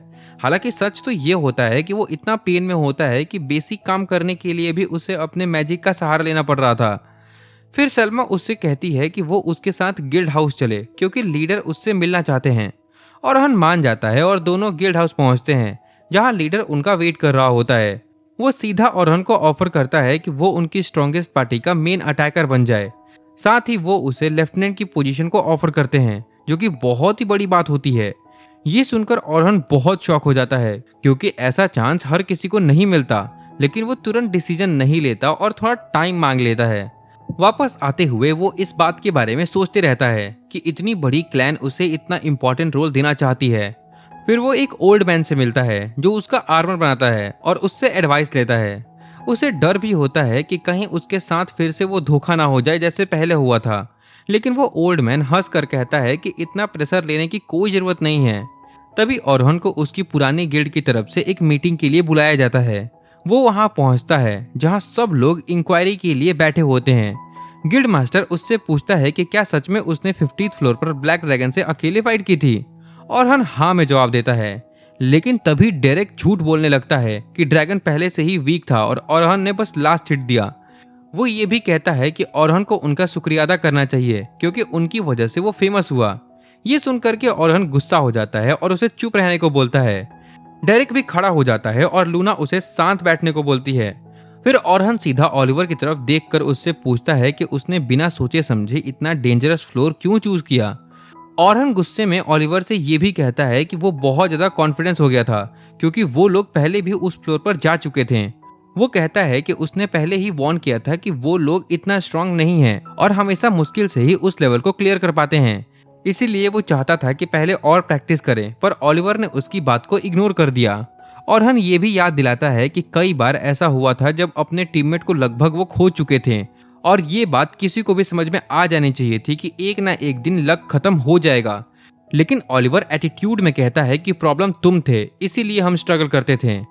इसी वजह से हमने एक नया इंचांटर हायर किया और हमें लगा कि हम आसानी से आगे जा सकते हैं। ये सुनकर के ओरहन कहता है कि उसे निकाले जाने का इतना गुस्सा नहीं है, पर उसे ये बात बहुत ज्यादा बुरी लगती है कि ओलिवर इंचांटर्स की रिस्पेक्ट नहीं करता। ओलिवर कहता है कि एन्चेंटर्स का काम इजी होता है, बस पीछे खड़े होना और बफ देना। ये सुनकर के ओरहन खड़ा हो जाता है और गुस्से में बताता है कि हर इंसान की बफ टाइमिंग अलग अलग होती है और एन्चेंटर को सबकी टाइमिंग याद करनी पड़ती है और साथ ही बैटल को समझ करके कमांड भी देना होता है। दूसरी तरफ सेल्मा बाहर बैठ करके सब कुछ सोच रही होती है। वो सोचती है कि काश ओरहन उसकी टीम में होता, पर शायद अब वो किसी टीम का हिस्सा बनना नहीं चाहे और वैसे भी वो इतना स्ट्रांग है कि अकेला ही सब कुछ हैंडल कर सकता है। उसे याद आता है कि फाइट के टाइम पर जब उसने ओरहन की हेल्प करने की कोशिश की थी तो उसने मना कर दिया था, जिससे सेल्मा को लगता था कि वो शायद उसके लिए एक बर्डन बन जाती है। तभी सोफिया, लोगन और कैरोल वहां आ जाते हैं और पूछते हैं कि ओरहन कहाँ है, क्योंकि वो उससे बात करना चाहते थे। सलमा कहती है कि शायद ओरहन को टीम की जरूरत नहीं है क्योंकि वो सब उसके लिए बर्डन बन सकते हैं, लेकिन वो लोग कहते हैं कि वो ये बात जानते हैं, फिर भी वो ओरहन के साथ रह करके धीरे धीरे स्ट्रांग बनना चाहते हैं और एक दिन ऐसा आएगा जब ओरहन उन्हें अपना सच्चा साथी मानेगा।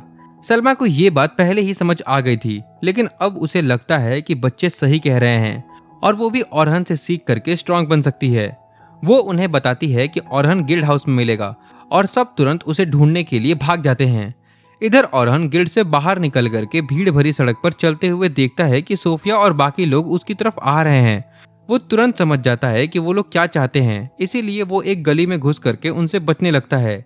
काफी देर तक उनके बीच ये चलता है, पर ओरहन उन्हें मिलता ही नहीं है क्योंकि वो जानता है कि वो उससे क्या बात करने वाले हैं। फिर रात को ओरहन अकेला एक क्लिफ पर जाता है और इन सब बातों के बारे में सोचते रहता है। तभी वहां पर सोफिया आ जाती है और कहती है कि ये उसकी फेवरेट जगह है जहां से वो चांद को क्लियरली देख सकती है। वो ओरहन का शुक्रिया अदा करती है और उससे कहती है कि वो उनके गिल्ड को ज्वाइन कर ले क्योंकि वो उसके साथ और भी काम करना चाहती है। ओरहन तुरंत जवाब नहीं देता, बल्कि उससे पूछता है कि गिल्ड उसके लिए क्या है। सोफिया बताती है कि गिल्ड उसका घर जैसा है जहां पर उसने बहुत सारी यादें बनाई है। ये बात ओरहन के दिल को छू जाती है और वो अपना डिसीजन बना लेता है। अगली सुबह वो गिल्ड के लीडर के पास जाता है और ऑफर को एक्सेप्ट कर लेता है। सलमा तुरंत आकर के उसे कॉन्ग्रेचुलेट करती है और उसे यूनिफॉर्म दे देती है। बाहर आकर के ओरहन देखता है कि सोफिया और सभी लोग उसकी तरफ भाग करके आ रहे होते हैं और जानना चाहते हैं कि उसने क्या डिसाइड किया।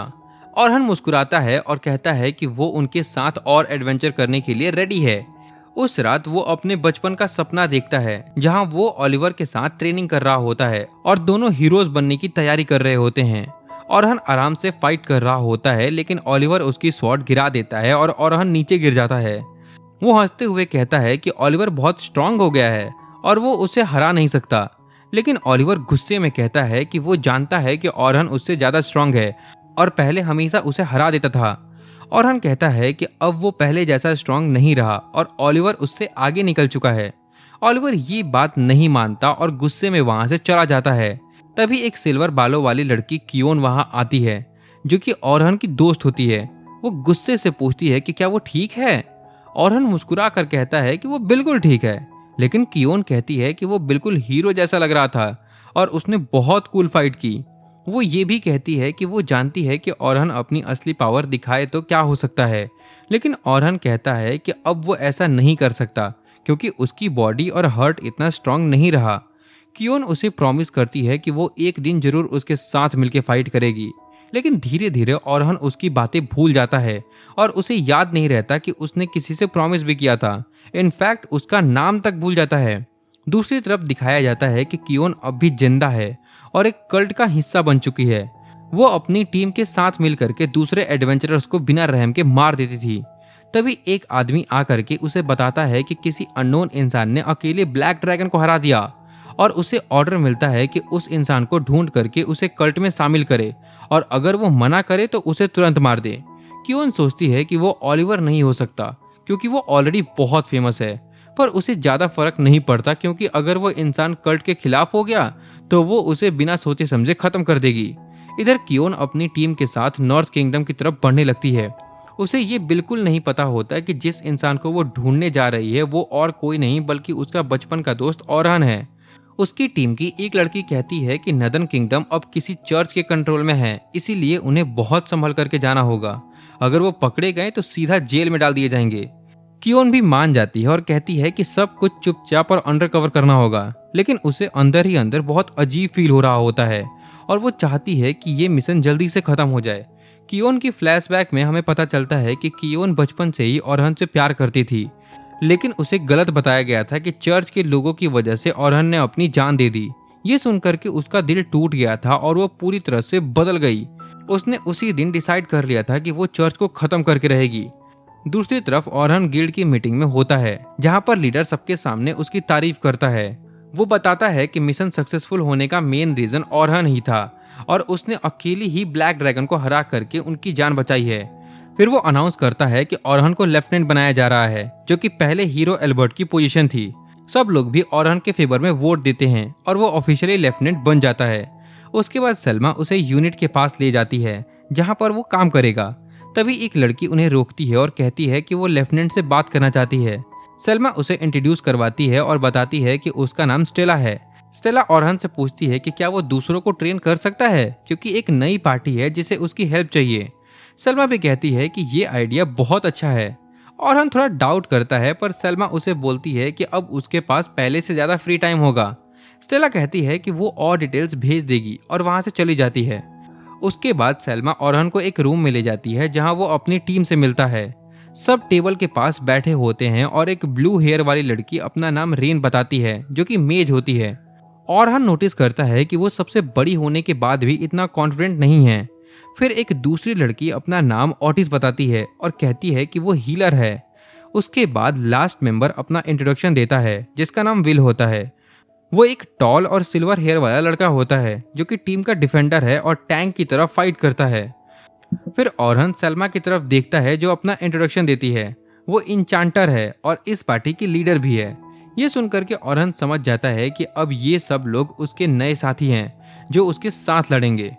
फिर ओरहन भी खड़ा होता है और अपना इंट्रोडक्शन देता है कि अब वो इस पार्टी का फ्रंटलाइन अटैकर है। विल हंसते हुए कहता है कि एल्बर्ट के जाने के बाद वो उसकी जगह लेने की कोशिश कर रहा था, पर वो इतना अच्छा नहीं है। सलमा सभी को रिलैक्स होने के लिए कहती है। तभी विल सीधा ओरहन से पूछता है कि उसने ब्लैक ड्रैगन को कैसे हराया। सलमा समझ जाती है कि ओरहन थोड़ा सा अनकंफर्टेबल फील कर रहा है, इसीलिए वो कहती है कि अगर अभी नहीं बताना चाहते हो तो कोई बात नहीं। लेकिन ओरहन कहता है कि पार्टी के बीच सब कुछ क्लियर होना चाहिए, इसीलिए वो सब कुछ बताएगा। फिर वो बताता है कि उसने ड्रैगन को हराने के लिए अपने 2 स्पेशल स्पेल का यूज किया था। ये सुनकर के सब लोग बहुत हैरान हो जाते हैं कि ओरहन ने खुद के स्पेल्स बनाए हैं। ओरहन बताता है कि उसका पहला स्पेल किसी भी मैजिक या वेपन की पावर को बहुत बढ़ा देता है और दूसरा स्पेल बब्स को बार बार यूज करके उसकी पावर को मल्टीप्लाई कर देता है। वो कहता है कि फाइट के दौरान उसने अपनी पावर को कई गुना बढ़ा लिया था। ये सुनकर के रेन और ऑटिस बहुत ही शॉक हो जाते हैं, क्योंकि ये उसे बहुत ज्यादा पावरफुल बना देता है। लेकिन ओरहन ये भी कहता है कि वो ये पावर सिर्फ खुद पर ही यूज कर सकता है और इससे उसकी बॉडी पर बहुत प्रेशर पड़ता है। वो याद करता है कि ड्रैगन के साथ फाइट करने के बाद वो कितनी बुरी कंडीशन में पहुंच गया था। फिर ऑटिस पूछती है कि क्या वो हर रोल को प्ले कर सकता है। तब ओरहन बताता है कि वो सिर्फ माइंड लेवल मैजिक ही यूज कर सकता है, चाहे वो कितनी बार भी कोशिश कर ले। ये सुनकर के सब और भी ज्यादा कंफ्यूज हो जाते हैं। सलमा पूछती है कि ऐसा कैसे हो सकता है जब वो इतना सब जानता है। ओरहन थोड़ा सीरियस हो जाता है और कहता है कि उसे खुद भी नहीं पता कि वो एडवांस मैजिक क्यों नहीं यूज कर पाता। ओरहन कहता है कि चाहे वो एडवांस मैजिक यूज ना कर पाता हो, लेकिन उसके ओरिजिनल स्पेल उसी की कमी को कवर कर देते हैं। सलमा प्लान बताती है कि वो सब जल्दी से डंजन जाकर के टीम वर्क प्रैक्टिस करेंगे, लेकिन ओरहन कहता है कि उससे पहले उसे एक नई स्वॉर्ड लेनी होगी।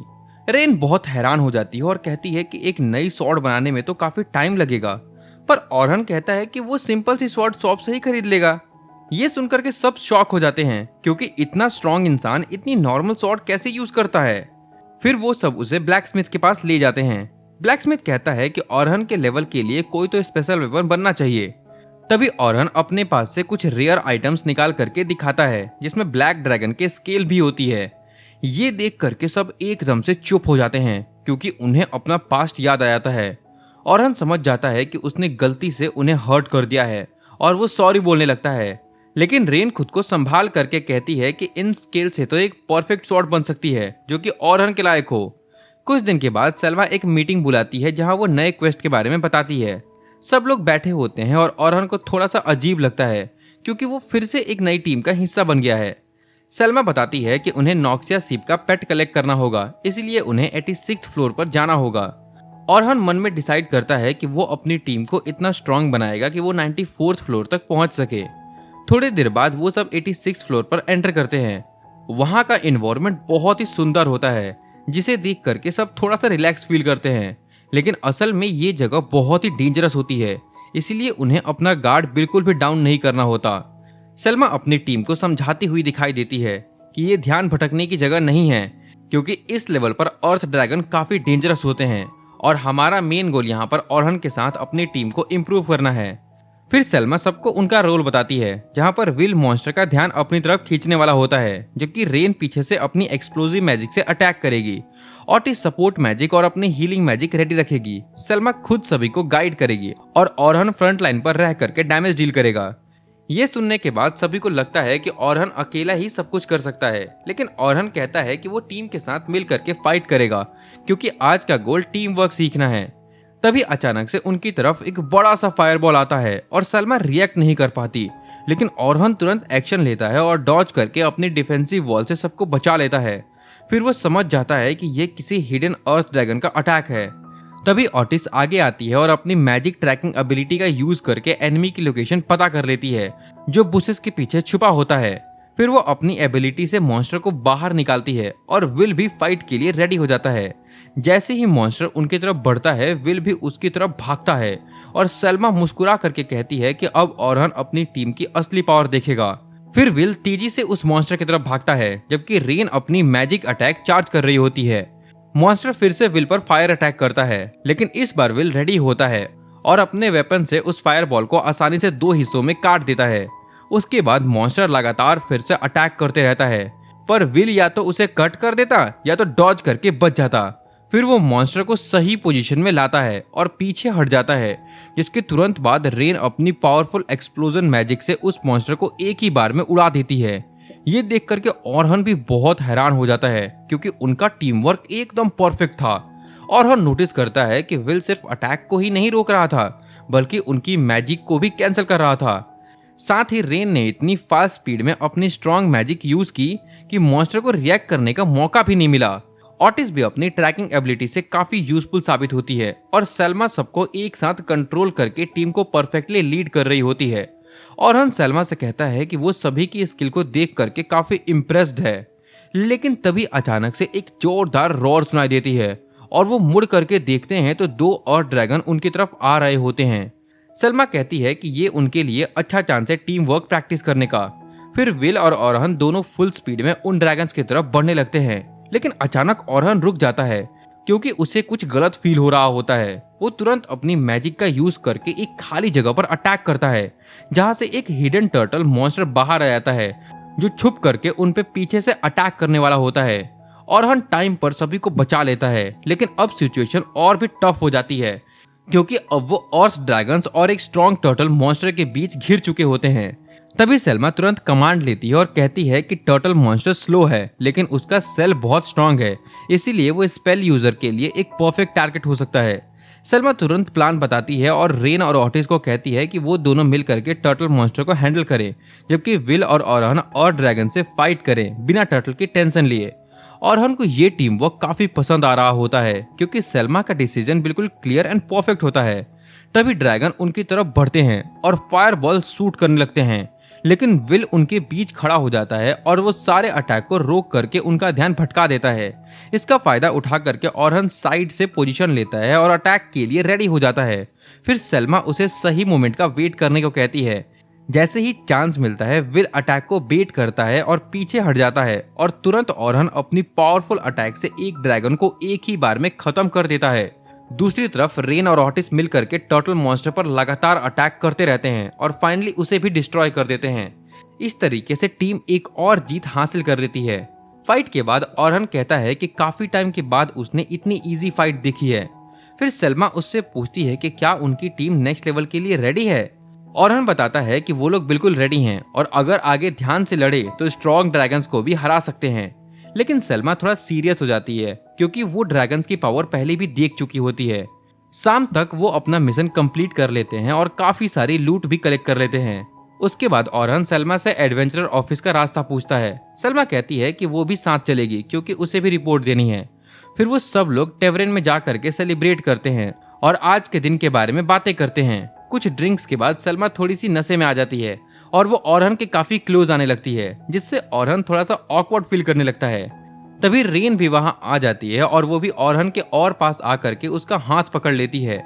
ये सब देख करके विल मजाक करने लगता है और ओरहन को टीज करता है, लेकिन ओरहन सिचुएशन को हैंडल नहीं कर पाता और अपनी स्लीप मैजिक का यूज करके दोनों को सुला देता है। कुछ देर बाद ओरहन सलमा को उसके घर छोड़ने के लिए जाता है, जहां सोफिया उसका वेट कर रही होती है। डोर खुलते ही सोफिया देखती है कि सलमा ओरहन के कंधे पर सो रही है। ये देख करके वो थोड़ा अजीब फील करती है और उसे नीचे उतारने को कहती है। उसे लगता है कि दोनों ने काफी टाइम साथ में स्पेंड किया है और वो थोड़ी सी जेलस भी फील करती है। अगले दिन सलमा ओरहन के साथ मैनेजमेंट ऑफिस जाती है, जहां उनकी मुलाकात स्टेला से होती है, जो उन्हें एक नई ट्रेनी कार्ला से मिलवाती है। कार्ला ओरहन को वेलकम करती है और बताती है कि अब वो ग्रुप नंबर 10 को हैंडल करेगा। कार्ला ओरहन से पूछती है कि क्या उसने ट्रेनी की फाइल चेक की है, जिस पर ओरहन कहता है कि वो उन्हें पहले से जानता है और अच्छे से फाइल देखने के बाद ही उसने उन्हें ट्रेन करने का डिसीजन लिया है। ये सुनकर के कार्ला थोड़ी सी रिलैक्स हो जाती है और उसको थैंक यू करती है। स्टेला भी कहती है कि अब सिर्फ ओरहन ही उन्हें हैंडल कर सकता है।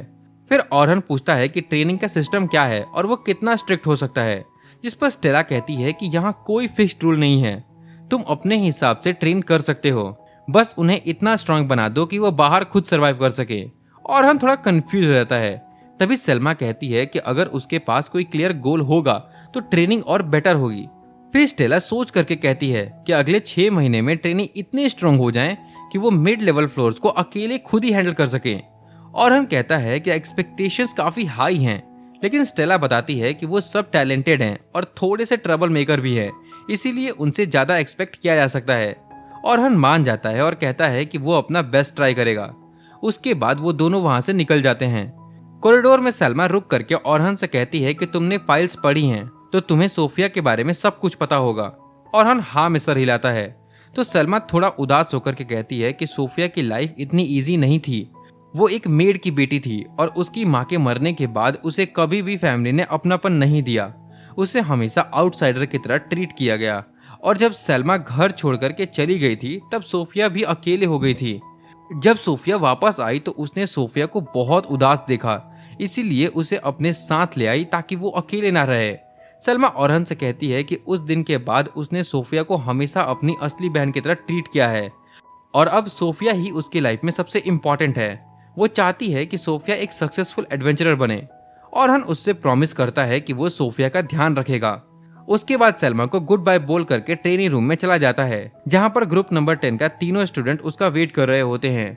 जैसे ही वो आते हैं सब उसके पास आ जाते हैं, लेकिन ओरहन उन्हें शांत करा देता है। फिर वो उन्हें बताता है कि अब से वो उनका ट्रेनर होगा। ये सुनकर के सब लोग काफी खुश हो जाते हैं। फिर वो सभी को मोटिवेट करता है और कहता है कि एक दिन उन्हें भी स्ट्रॉन्ग मॉन्स्टर्स का सामना करना पड़ेगा, इसीलिए उन्हें अभी से ही मेहनत करनी होगी।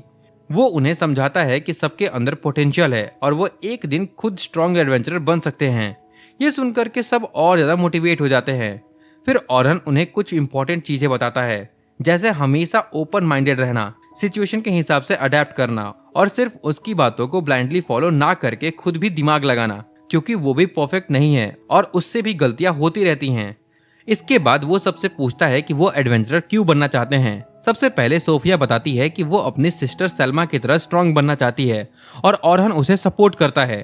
फिर लोगन बताता है कि वो पैसों के लिए सब कुछ कर रहा है। ये सुनकर के सब थोड़ा शॉक हो जाते हैं, लेकिन लोगन बताता है कि उसका गांव बहुत ही गरीब है, जहां लोगों को सरवाइव करने के लिए रोज स्ट्रगल करना पड़ता है। लोगन बताता है कि उसका गांव गरीब होने के बावजूद सबने मिल करके पैसे इकट्ठे किए और उसे सिटी भेजा ताकि वो कुछ बन सके। इसीलिए वो एडवेंचरर बनना चाहता है ताकि एक दिन वो सबका एहसान चुका सके। वो ये भी कहता है कि पहले उसे लगता था कि वो काफी स्ट्रांग है, लेकिन जब उसने ब्लैक ड्रैगन और टॉप एडवेंचरर की पावर देखी तब उसे समझ में आ गया कि उसे अभी भी बहुत आगे जाना है। ओरहन उससे कहता है कि वो उसे सब कुछ सिखाएगा, लेकिन उसे अब पूरी मेहनत करनी होगी। उसके बाद ओरहन कैरोल से उसका रीजन पूछता है। कैरोल कहती है कि उसका कोई खास गोल नहीं है, वो बस मॉन्स्टर को मार देती है क्योंकि उसे लोगों के चेहरे पर स्माइल देखना पसंद है। ओरहन समझ जाता है कि वो अपना इमोशन छुपा रही है और अंदर से काफी कुछ झेल रही है, इसीलिए वो उसे ज्यादा फोर्स नहीं करता और टॉपिक चेंज कर देता है। तभी सोफिया ऑरहन से पूछती है कि वो एडवेंचरर क्यों बना। ऑरहन कहता है कि वो इतना स्ट्रांग बनना चाहता है कि कोई उससे उसकी इंपॉर्टेंट चीज कभी छीन ना सके। उसके बाद वो सभी को बोलता है कि वो उन्हें अब बच्चों की तरह ट्रीट नहीं करेगा और सबको अपना बेस्ट देना होगा। अगले दिन वो सब ट्रेनिंग के लिए डंजन में जाते हैं जहां उन्हें वुल्फ मॉन्स्टर मिलता है। सोफिया तुरंत आगे बढ़ करके उन पर अटैक करती है और एक के बाद एक मॉन्स्टर खत्म करने लगती है। ऑरहन नोटिस करता है कि कैरोल अपना रोल सही से फॉलो नहीं कर पा रही है। वो डिफेंडर होने के बावजूद भी सीधा अटैक करने लगती है और खुद को डेंजर में डाल देती है। पर जैसे ही वो केयरलेस होती है वो पीछे से अटैक के लिए ओपन हो जाती है। तभी एक वुल्फ उस पर पीछे से अटैक करने के लिए आता है, लेकिन ऑरहन पहले से ही रेडी होता है और तुरंत सील्ड वॉल बना करके वो अटैक रोक देता है। फिर सोफिया आगे बढ़ करके उस वुल्फ को एक ही अटैक में खत्म कर देती है। इसके बाद वो कैरोल से पूछता है कि उसने अपना डिफेंस इतना ओपन क्यों छोड़ा, लेकिन कैरोल बस मुस्कुरा करके कहती है कि उसे कोई फर्क नहीं पड़ता। ये सुनकर के ऑरहन बहुत कंफ्यूज हो जाता है। तभी कैरोल अपनी नाइफ से खुद का हाथ काट लेती है। ये देख करके ऑरहन बहुत शॉक हो जाता है और तुरंत उसकी हेल्प करने के लिए जाता है, लेकिन कुछ ही सेकंड में उसका वुंड खुद ही हील हो जाता है। कैरोल बताती है कि उसकी बॉडी तुरंत रीजनरेट हो जाती है, इसीलिए वो पेन की आदत डाल चुकी है और डिफेंस पर ध्यान नहीं देती। ऑरहन उसकी पास्ट लाइफ के बारे में सोचता है जहाँ पर उसके साथ बहुत बुरा हुआ था, इसीलिए वो उसे समझाता है कि जब वो हॉट होती है तो उसके चलते उसकी पूरी टीम डर जाती है। ये देख करके कैरोल इमोशनल हो जाती है और वो रो पड़ती है। वो प्रॉमिस करती है कि वो अब ऐसा केयरलेस बिहेवियर नहीं करेगी। जब ऑरहन उसे टच करने की कोशिश करता है तो वो डर जाती है। तब ऑरहन समझ जाता है कि वो कितना ट्रॉमा फेस कर चुकी है। फिर वो उसे प्यार से हग करता है और कहता है कि वो उसे कभी हर्ट नहीं करेगा।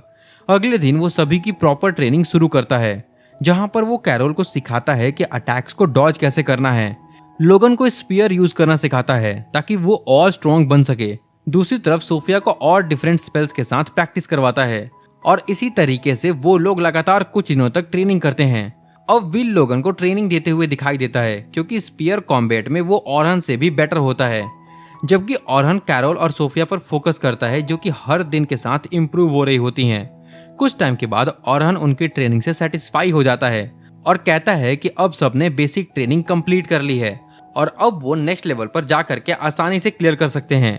ये सुनकर के सब बच्चे बहुत खुश हो जाते हैं। तभी रेन आती है और ऑरहन को बताती है कि उसकी नई स्वॉर्ड रेडी है। ऑरहन बहुत एक्साइटेड होकर के ब्लैक स्मिथ के पास जाता है जहां उसे उसकी नई स्वॉर्ड मिलती है। जैसे ही वो उसे पकड़ता है उसे लगता है कि ये स्वॉर्ड उसी के लिए बनी है। परफेक्ट बैलेंस, परफेक्ट फील के साथ वो उसे बहुत पसंद आती है। वो डिसाइड करता है कि वो इस स्वॉर्ड की मदद से अपने साथियों को प्रोटेक्ट करेगा। अगले दिन वो अपनी टीम के साथ डंजन में जाता है और 91st फ्लोर तक पहुंच जाता है। वहां पर उनका सामना अनडेड किंग से हो जाता है, लेकिन ऑरहन अपनी नई स्वॉर्ड से उस मॉन्स्टर को एक ही अटैक में खत्म कर देता है। ये देख करके सब उसकी तारीफ करते हैं और कहते हैं कि उन्होंने फ्लोर कितनी इजीली क्लियर कर लिया। सेल्मा उससे पूछती है कि स्वॉर्ड कैसी है, तो ऑरहन कहता है कि ये उसके हाथ का हिस्सा जैसा लग रही है। विल बताता है कि उनकी टीम के ब्लैक स्मिथ बहुत ही अच्छे होते हैं और सलमा कहती है कि ब्लैक ड्रैगन के मटेरियल की वजह से ये स्वॉर्ड और भी रेयर और पावरफुल बन गई है। उसके बाद सलमा सभी को कहती है कि अब वापस चलते हैं क्योंकि अगला टारगेट 92nd फ्लोर है जहां पर ब्लैक ड्रैगन है और इस बार वो उसे हर हाल में हराएंगे। जब वो लोग डंजन के बाहर आते हैं तब शाम हो चुकी होती है। सब थके हुए होते हैं और ऑटिस कहती है कि वो कुछ खाना खाना चाहती है और रेस्ट करना चाहती है। तभी सलमा ऑरहन को साइड में ले जाती है और उससे अकेले में बात करने को कहती है। ऑरहन सोचता है कि शायद कुछ प्रॉब्लम है, लेकिन सलमा कहती है कि वो बस नेक्स्ट फ्लोर के बारे में बात करना चाहती है। तब ऑरहन उससे कहता है कि वो कल सुबह अपनी ट्रेनिंग टीम के साथ डंजन जाएगा क्योंकि उसने उनसे प्रॉमिस किया था। ये सुनकर के सलमा थोड़ा सरप्राइज हो जाती है और कहती है कि उसे रेस्ट करना चाहिए, लेकिन ऑरहन कहता है कि वो सिर्फ इंस्ट्रक्टर की तरह जाएगा और फाइट बच्चे करेंगे। उसे लगता है कि अब वो इतने स्ट्रांग हो गए हैं कि नेक्स्ट लेवल क्लियर कर सकते हैं। सलमा ये देख करके थोड़ी इमोशनल हो जाती है कि सोफिया कितनी जल्दी जल्दी स्ट्रांग हो रही है। रात को ऑरहन एक बूढ़े आदमी के पास जाता है और वहां उसे अजीब खबर मिलती है। वो बताता है कि एक डेंजरस क्रिमिनल ग्रुप फिर से एक्टिव हो गया है जो कि एडवेंचरर्स को मार रहे हैं। ये सुनकर के ऑरहन बहुत सीरियस हो जाता है क्योंकि वो जानता है कि ये लोग बहुत ही पावरफुल होते हैं और बिना किसी रहम के एडवेंचरर को खत्म कर देते हैं। फिर ऑरहन उससे पूछता है कि क्या ये सिर्फ अफवाह है या सच में बहुत बड़ा खतरा आने वाला है। वो बूढ़ा आदमी कहता है कि काश ये सब अफवाह हो, लेकिन कुछ दिन पहले कुछ हाई रैंक एडवेंचरर मरे हुए मिले और शायद उनका सामना उन डेंजरस कल्ट के लोगों से हो गया था। ये सुनने के बाद ओरहन समझ जाता है कि गिल्ड शायद जानबूझकर के सब कुछ छुपा रही है ताकि बाहर कोई पैनिक ना फैल जाए। इसीलिए वो डिसाइड करता है कि अब उसे बस उन खतरनाक लोगों से दूर रहना है। उसके बाद पूरी टीम थोड़ी टेंशन में आ जाती है क्योंकि उन्हें वापस से 92nd फ्लोर पर जाना है। दूसरी तरफ विल अपना नया स्पीयर लाता है और कहता है कि अब वो स्ट्रांग हो चुका है और जल्दी रिवेंज लेगा। लेकिन अंदर ही अंदर वो बहुत दुखी होता है और सोचता है कि एल्बर्ट उसी की वजह से मर गया था। इधर ऑटिस भी चांद को देखते हुए सोच रही होती है कि क्या वो लोग इतने स्ट्रांग हो गए हैं कि उस डेंजरस मॉन्स्टर को हरा सकें। फिर वो खुद से प्रॉमिस करती है कि इस बार वो किसी को मरने नहीं देगी। दूसरी तरफ सलमा अपने रूम में होती है जहां पर सोफिया उससे कहती है कि वो नहीं चाहती कि सलमा ब्लैक ड्रैगन से लड़े क्योंकि पिछली बार भी फाइट बहुत डेंजरस थी। लेकिन सलमा कहती है कि अब 1 साल बीत चुका है और उनकी टीम पहले से काफी स्ट्रांग हो चुकी है और इस बार वो लोग जरूर ब्लैक ड्रैगन को हरा करके अपना बदला लेंगे। इसके बाद सोफिया तुरंत सलमा को हक कर लेती है और उससे कहती है कि उसे अपनी पार्टी पर पूरा भरोसा है और सब कुछ ठीक होगा। अगले दिन सुबह ओरहन अपनी टीम को डंजन में ले जाता है जहां पर वो लोग आसानी से 29वां फ्लोर क्लियर कर देते हैं। ये देख करके ओरहन बहुत खुश हो जाता है और कहता है कि तुम सब अब काफी स्ट्रॉन्ग एडवेंचरर बन चुके हो और जैसे ही तुम लोग 30th फ्लोर क्लियर कर लोगे तुम ऑफिशियली फुल एडवेंचरर्स बन जाओगे। ये सब सुन करके सब बहुत खुश हो जाते हैं। लेकिन सोफिया को अचानक से याद आता है कि उसके बाद उन्हें अलग यूनिट में भेज दिया जाएगा, मतलब अब ओरहन उन्हें ट्रेन नहीं करेगा। ये सोच करके वो थोड़ी उदास हो जाती है। उसके बाद वो सब गिल्ड वापस आ जाते हैं और अपनी रिपोर्ट देते हैं। रिसेप्शनिस्ट उन्हें बताती है कि अब उनका फाइनल टेस्ट होगा जिसमें उन्हें 30वां फ्लोर खुद से क्लियर करना होगा और एक सीनियर एडवेंचरर उन्हें ऑब्जर्व करेगा। वो बताती है कि टेस्ट 2 दिन के बाद होगा, लेकिन उसी दिन ओरहन और उसकी टीम 92nd फ्लोर पर जाने वाली होती है। ये सुनकर सब चाहते हैं कि ओरहन उनके साथ रहे, लेकिन शेड्यूल चेंज करना बहुत मुश्किल होता है। तब ओरहन कहता है कि वो अपनी जर्नी थोड़ी डिले कर सकता है, लेकिन सोफिया उसे रोक देती है और कहती है कि वो लोग 1 साल से इस दिन का वेट कर रहे हैं, इसीलिए वो लोग खुद ही इस टेस्ट को क्लियर करेंगे। सब मिलकर के प्रॉमिस करते हैं कि वो सेफ रहेंगे और बिना रिस्क के डंजन क्लियर करेंगे। ये देख करके ओरहन मान जाता है। जाने से पहले वो उनका प्लान चेक करता है और कहता है कि प्लान सही है, लेकिन उन्हें हमेशा रेडी रहना होगा क्योंकि सब कुछ प्लान के अकॉर्डिंग नहीं होता। फिर वो सबको एक लकी पेंडेंट देता है और उन्हें गुड लक विश करता है। कुछ दिन बीत जाते हैं और दोनों पार्टीज अपनी अपनी ट्रेनिंग में लग जाते हैं। फिर वो दिन आ जाता है जब ओरहन ब्लैक ड्रैगन से लड़ने के लिए रेडी होता है और दूसरी तरफ सोफिया और उसकी टीम 30वें फ्लोर को क्लियर करने के लिए निकल पड़ती है। सोफिया और उसकी टीम जैसे ही फ्लोर पर पहुंचती है तभी लोगन को आसपास एनिमी का एहसास होता है और थोड़ी देर में 4 गॉब्लिन उनके सामने आ जाते हैं। तब कैरोल उनका ध्यान भटकाती है और लोगन अपनी अर्थ मैजिक से उन तीनों गॉब्लिन्स को खत्म कर देता है और सोफिया अपनी स्किल से लास्ट गॉब्लिन को भी मार देती है, जिसे देख करके सीनियर एडवेंचरर बहुत हैरान हो जाता है। दूसरी तरफ ओरहन और उसकी टीम ड्रैगन के पास पहुंच जाते हैं और जैसे ही वो अंदर जाते हैं ड्रैगन तुरंत जाग जाता है। सलमा सभी को बफ देती है और ओरहन अपनी पावरफुल स्पेल का यूज करके और भी स्ट्रांग हो जाता है। फाइट स्टार्ट होते ही विल ड्रैगन की टील पर अटैक करता है और ओरहन उसे काट देता है। इधर सोफिया और उसकी टीम बॉस रूम के पास पहुंच जाती है, लेकिन वहां पर उन्हें कुछ और एडवेंचरर्स मिलते हैं जो कि चर्च से होते हैं। उनमें से एक लोगन की माइंड रीड कर लेता है और समझ जाता है कि ये लोग ड्रैगन स्लेयर के साथ ही हैं। तभी उनका सुपरवाइजर आगे बढ़ता है, लेकिन एक ही पल में उसका सर काट दिया जाता है। ये देख करके सभी बहुत ही डर जाते हैं। फिर एक स्ट्रांग आदमी अपनी अर्थ मैजिक का यूज करके एग्जिट को ब्लॉक कर देता है। कैरोल उन्हें बचाने के लिए आगे बढ़ती है, लेकिन उसे पकड़ करके सीधे दरवाजे की तरफ फेंक देते हैं। दूसरी तरफ ओरहन को पता चल जाता है कि बच्चे डेंजर में हैं क्योंकि उसके दिए हुए पेंडेंट से सिग्नल आने लगता है, लेकिन वो ड्रैगन को मारे बिना वहां से जा भी नहीं सकता था। तभी ड्रैगन अपनी बॉडी को वापस से रिकवर कर देता है और उसकी टेल और विंग्स वापस आ जाते हैं। ये देख करके ओरहन टेंशन में आ जाता है और वो सोचता है कि अपने सभी साथियों को वो कैसे बचा पाएगा। इधर दूसरी तरफ वो मसल वाला आदमी सोफिया की तरफ बढ़ता है, लेकिन सोफिया कैरोल की चिंता में इतनी खो जाती है कि वो फाइट पर ध्यान ही नहीं देती। तभी लोगन उसे समझाता है और कहता है कि उसे फोकस करना होगा क्योंकि कैरोल जल्दी ठीक हो जाएगी और उन्हें इस फाइट को जीतना ही होगा। लोगन सोफिया को याद दिलाता है कि उनका टीचर कभी भी फाइट से पीछे नहीं हटा, चाहे सिचुएशन कितनी भी बुरी हो, इसीलिए उन्हें भी लड़ना होगा। वो कहता है कि ओरहन हमेशा बोलता है कि एक एडवेंचरर का सबसे पहला गोल सेफ घर लौटना होता है और वो लोग भी उसी के लिए फाइट करेंगे। ये देख करके सोफिया का कॉन्फिडेंस वापस आ जाता है और लोगन उस पर बफ लगा देता है। फिर सोफिया थंडर अटैक करती है, लेकिन वो मसल वाला आदमी उस अटैक को आसानी से ब्लॉक कर देता है। ये देख करके सोफिया घबरा जाती है और लोगन उसे बचाने के लिए आगे आता है। वो आदमी उनका पीछा करता है, लेकिन तभी लोगन एक चांस देख करके अर्थ मैजिक का यूज करके उसे ट्रैप कर देता है। फिर वो अटैक करने के लिए आगे बढ़ता है, लेकिन वो आदमी अपनी ताकत से सब कुछ तोड़ देता है और लोगन को जोर से जमीन पर गिरा देता है। वो लोगन को कहता है कि इतना ओवर कॉन्फिडेंट मत हो। फिर वो अपनी स्वॉर्ड उठाता है और सोफिया डर जाती है और सोचती है कि शायद अब वो हमें मारने वाला है। तब लोगन उसे याद दिलाता है कि ये लोग उन्हें बेट की तरह यूज करने वाले थे, और जैसे ही वो आदमी अटैक करने के लिए आगे बढ़ता है, सोफिया डर के मारे छिप जाती है। लेकिन तभी अचानक से वो आदमी हिल नहीं पाता और उसकी बॉडी फ्रीज हो जाती है। तब हमें पता चलता है कि सोफिया की एक स्पेशल पावर एक्टिवेट हो गई है। वो अपनी पावर से उस आदमी को जोर से दीवार पर फेंक देती है और तुरंत लोगन को हील करने लगती है। लेकिन वो आदमी फिर से उठ जाता है और फाइट कंटिन्यू होती है। दूसरी तरफ ऑरहन के पास ड्रैगन और भी ज्यादा गुस्से में आता है और वो अपनी मैजिक से अटैक करता है। ये देख करके ऑरहन समझ जाता है कि अब उसके पास एक ही ऑप्शन है, और वो अपनी सबसे पावरफुल मैजिक यूज करने का डिसाइड करता है, जो कि अभी तक कंप्लीट भी नहीं हुई होती।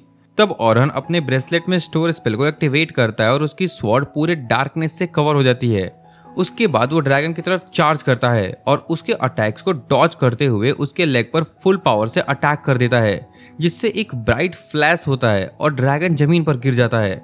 सलमा ये देख करके बहुत ही हैरान हो जाती है कि ऑरहन के पास इतनी पावरफुल मैजिक थी, लेकिन ड्रैगन अपनी हीलिंग से तुरंत अपनी लेग को वापस बना देता है। ये देख करके सभी लोग डर जाते हैं। तब ऑरहन कहता है कि इसे हराने का सिर्फ एक ही तरीका है, एक ही अटैक में इसे खत्म करना होगा। तभी ड्रैगन अपनी टेल से अटैक करता है, लेकिन सलमा बैरियर बना करके सभी को बचा लेती है। लेकिन कुछ अटैक के बाद बैरियर टूट जाता है और सलमा दीवार से जाकर टकराती है। इसी बीच ऑरहन एक ऊंची जगह पर पहुंच जाता है और अपनी सारी पावर स्वॉर्ड में डाल देता है और उसे स्पीयर जैसा बना देता है। फिर वो ड्रैगन पर जंप करता है और बिना डरे उसके फॉरहेड पर फुल पावर से अटैक कर देता है और कहता है कि वो अपने दोस्तों की उम्मीद कभी टूटने नहीं देगा। उसके अटैक की एनर्जी पूरे ड्रैगन की बॉडी में फैल जाती है और ड्रैगन की बॉडी टूट करके ब्लास्ट हो जाती है। इस तरह ड्रैगन फाइनली खत्म हो जाता है। ये देख करके सलमा बहुत खुश होती है, लेकिन वो तुरंत बेहोश हो जाती है। दूसरी तरफ लोगन और सोफिया अभी भी उस मसल वाले आदमी से फाइट कर रहे होते हैं। वो लोगन को फिर से गिरा देता है और सोफिया की तरफ भागता है। सोफिया समझ जाती है कि अब वो अपनी पावर यूज नहीं कर पाएगी और वो बिल्कुल होपलेस हो जाती है। वो मन ही मन में ऑरहन से मदद की दुआ करती है। जैसे ही वो आदमी उस पर अटैक करने वाला होता है, तभी अचानक से दो पावरफुल अटैक उसे दूर फेंक देते हैं।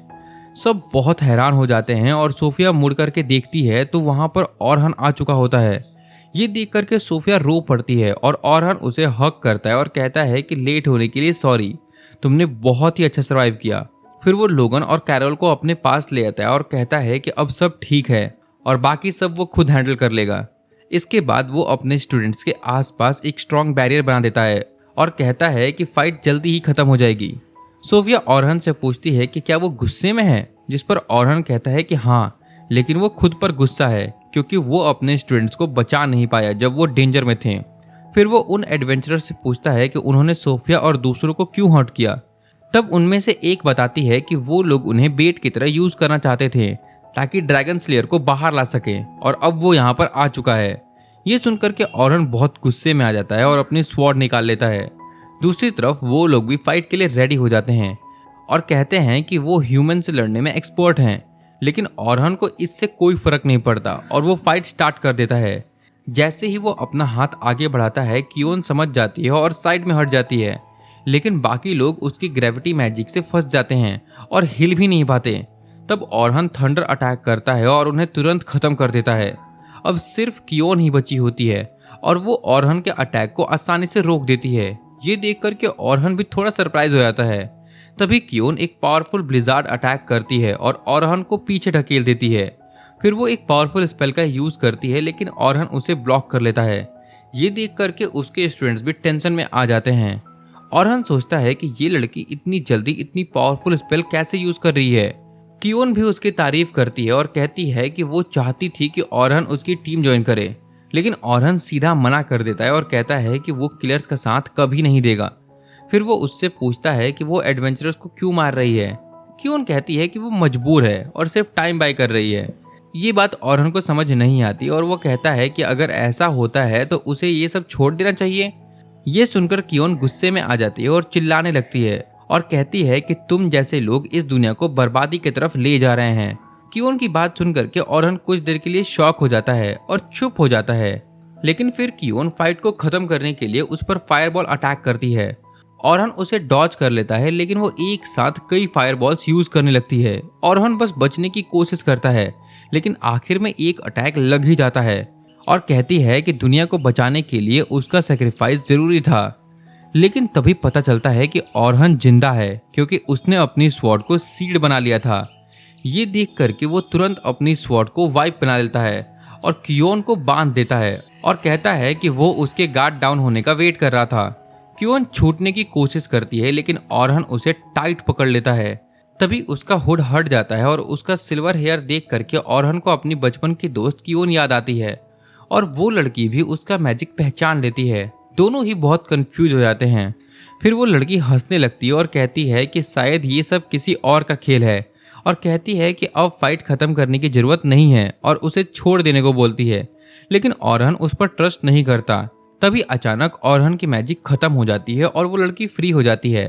साथ ही बाकी एडवेंचरर्स भी उठ जाते हैं, जिसे देख करके ऑरहन टेंशन में आ जाता है, लेकिन तभी उसके दोस्त भी वहां पर आ जाते हैं उसकी हेल्प करने के लिए।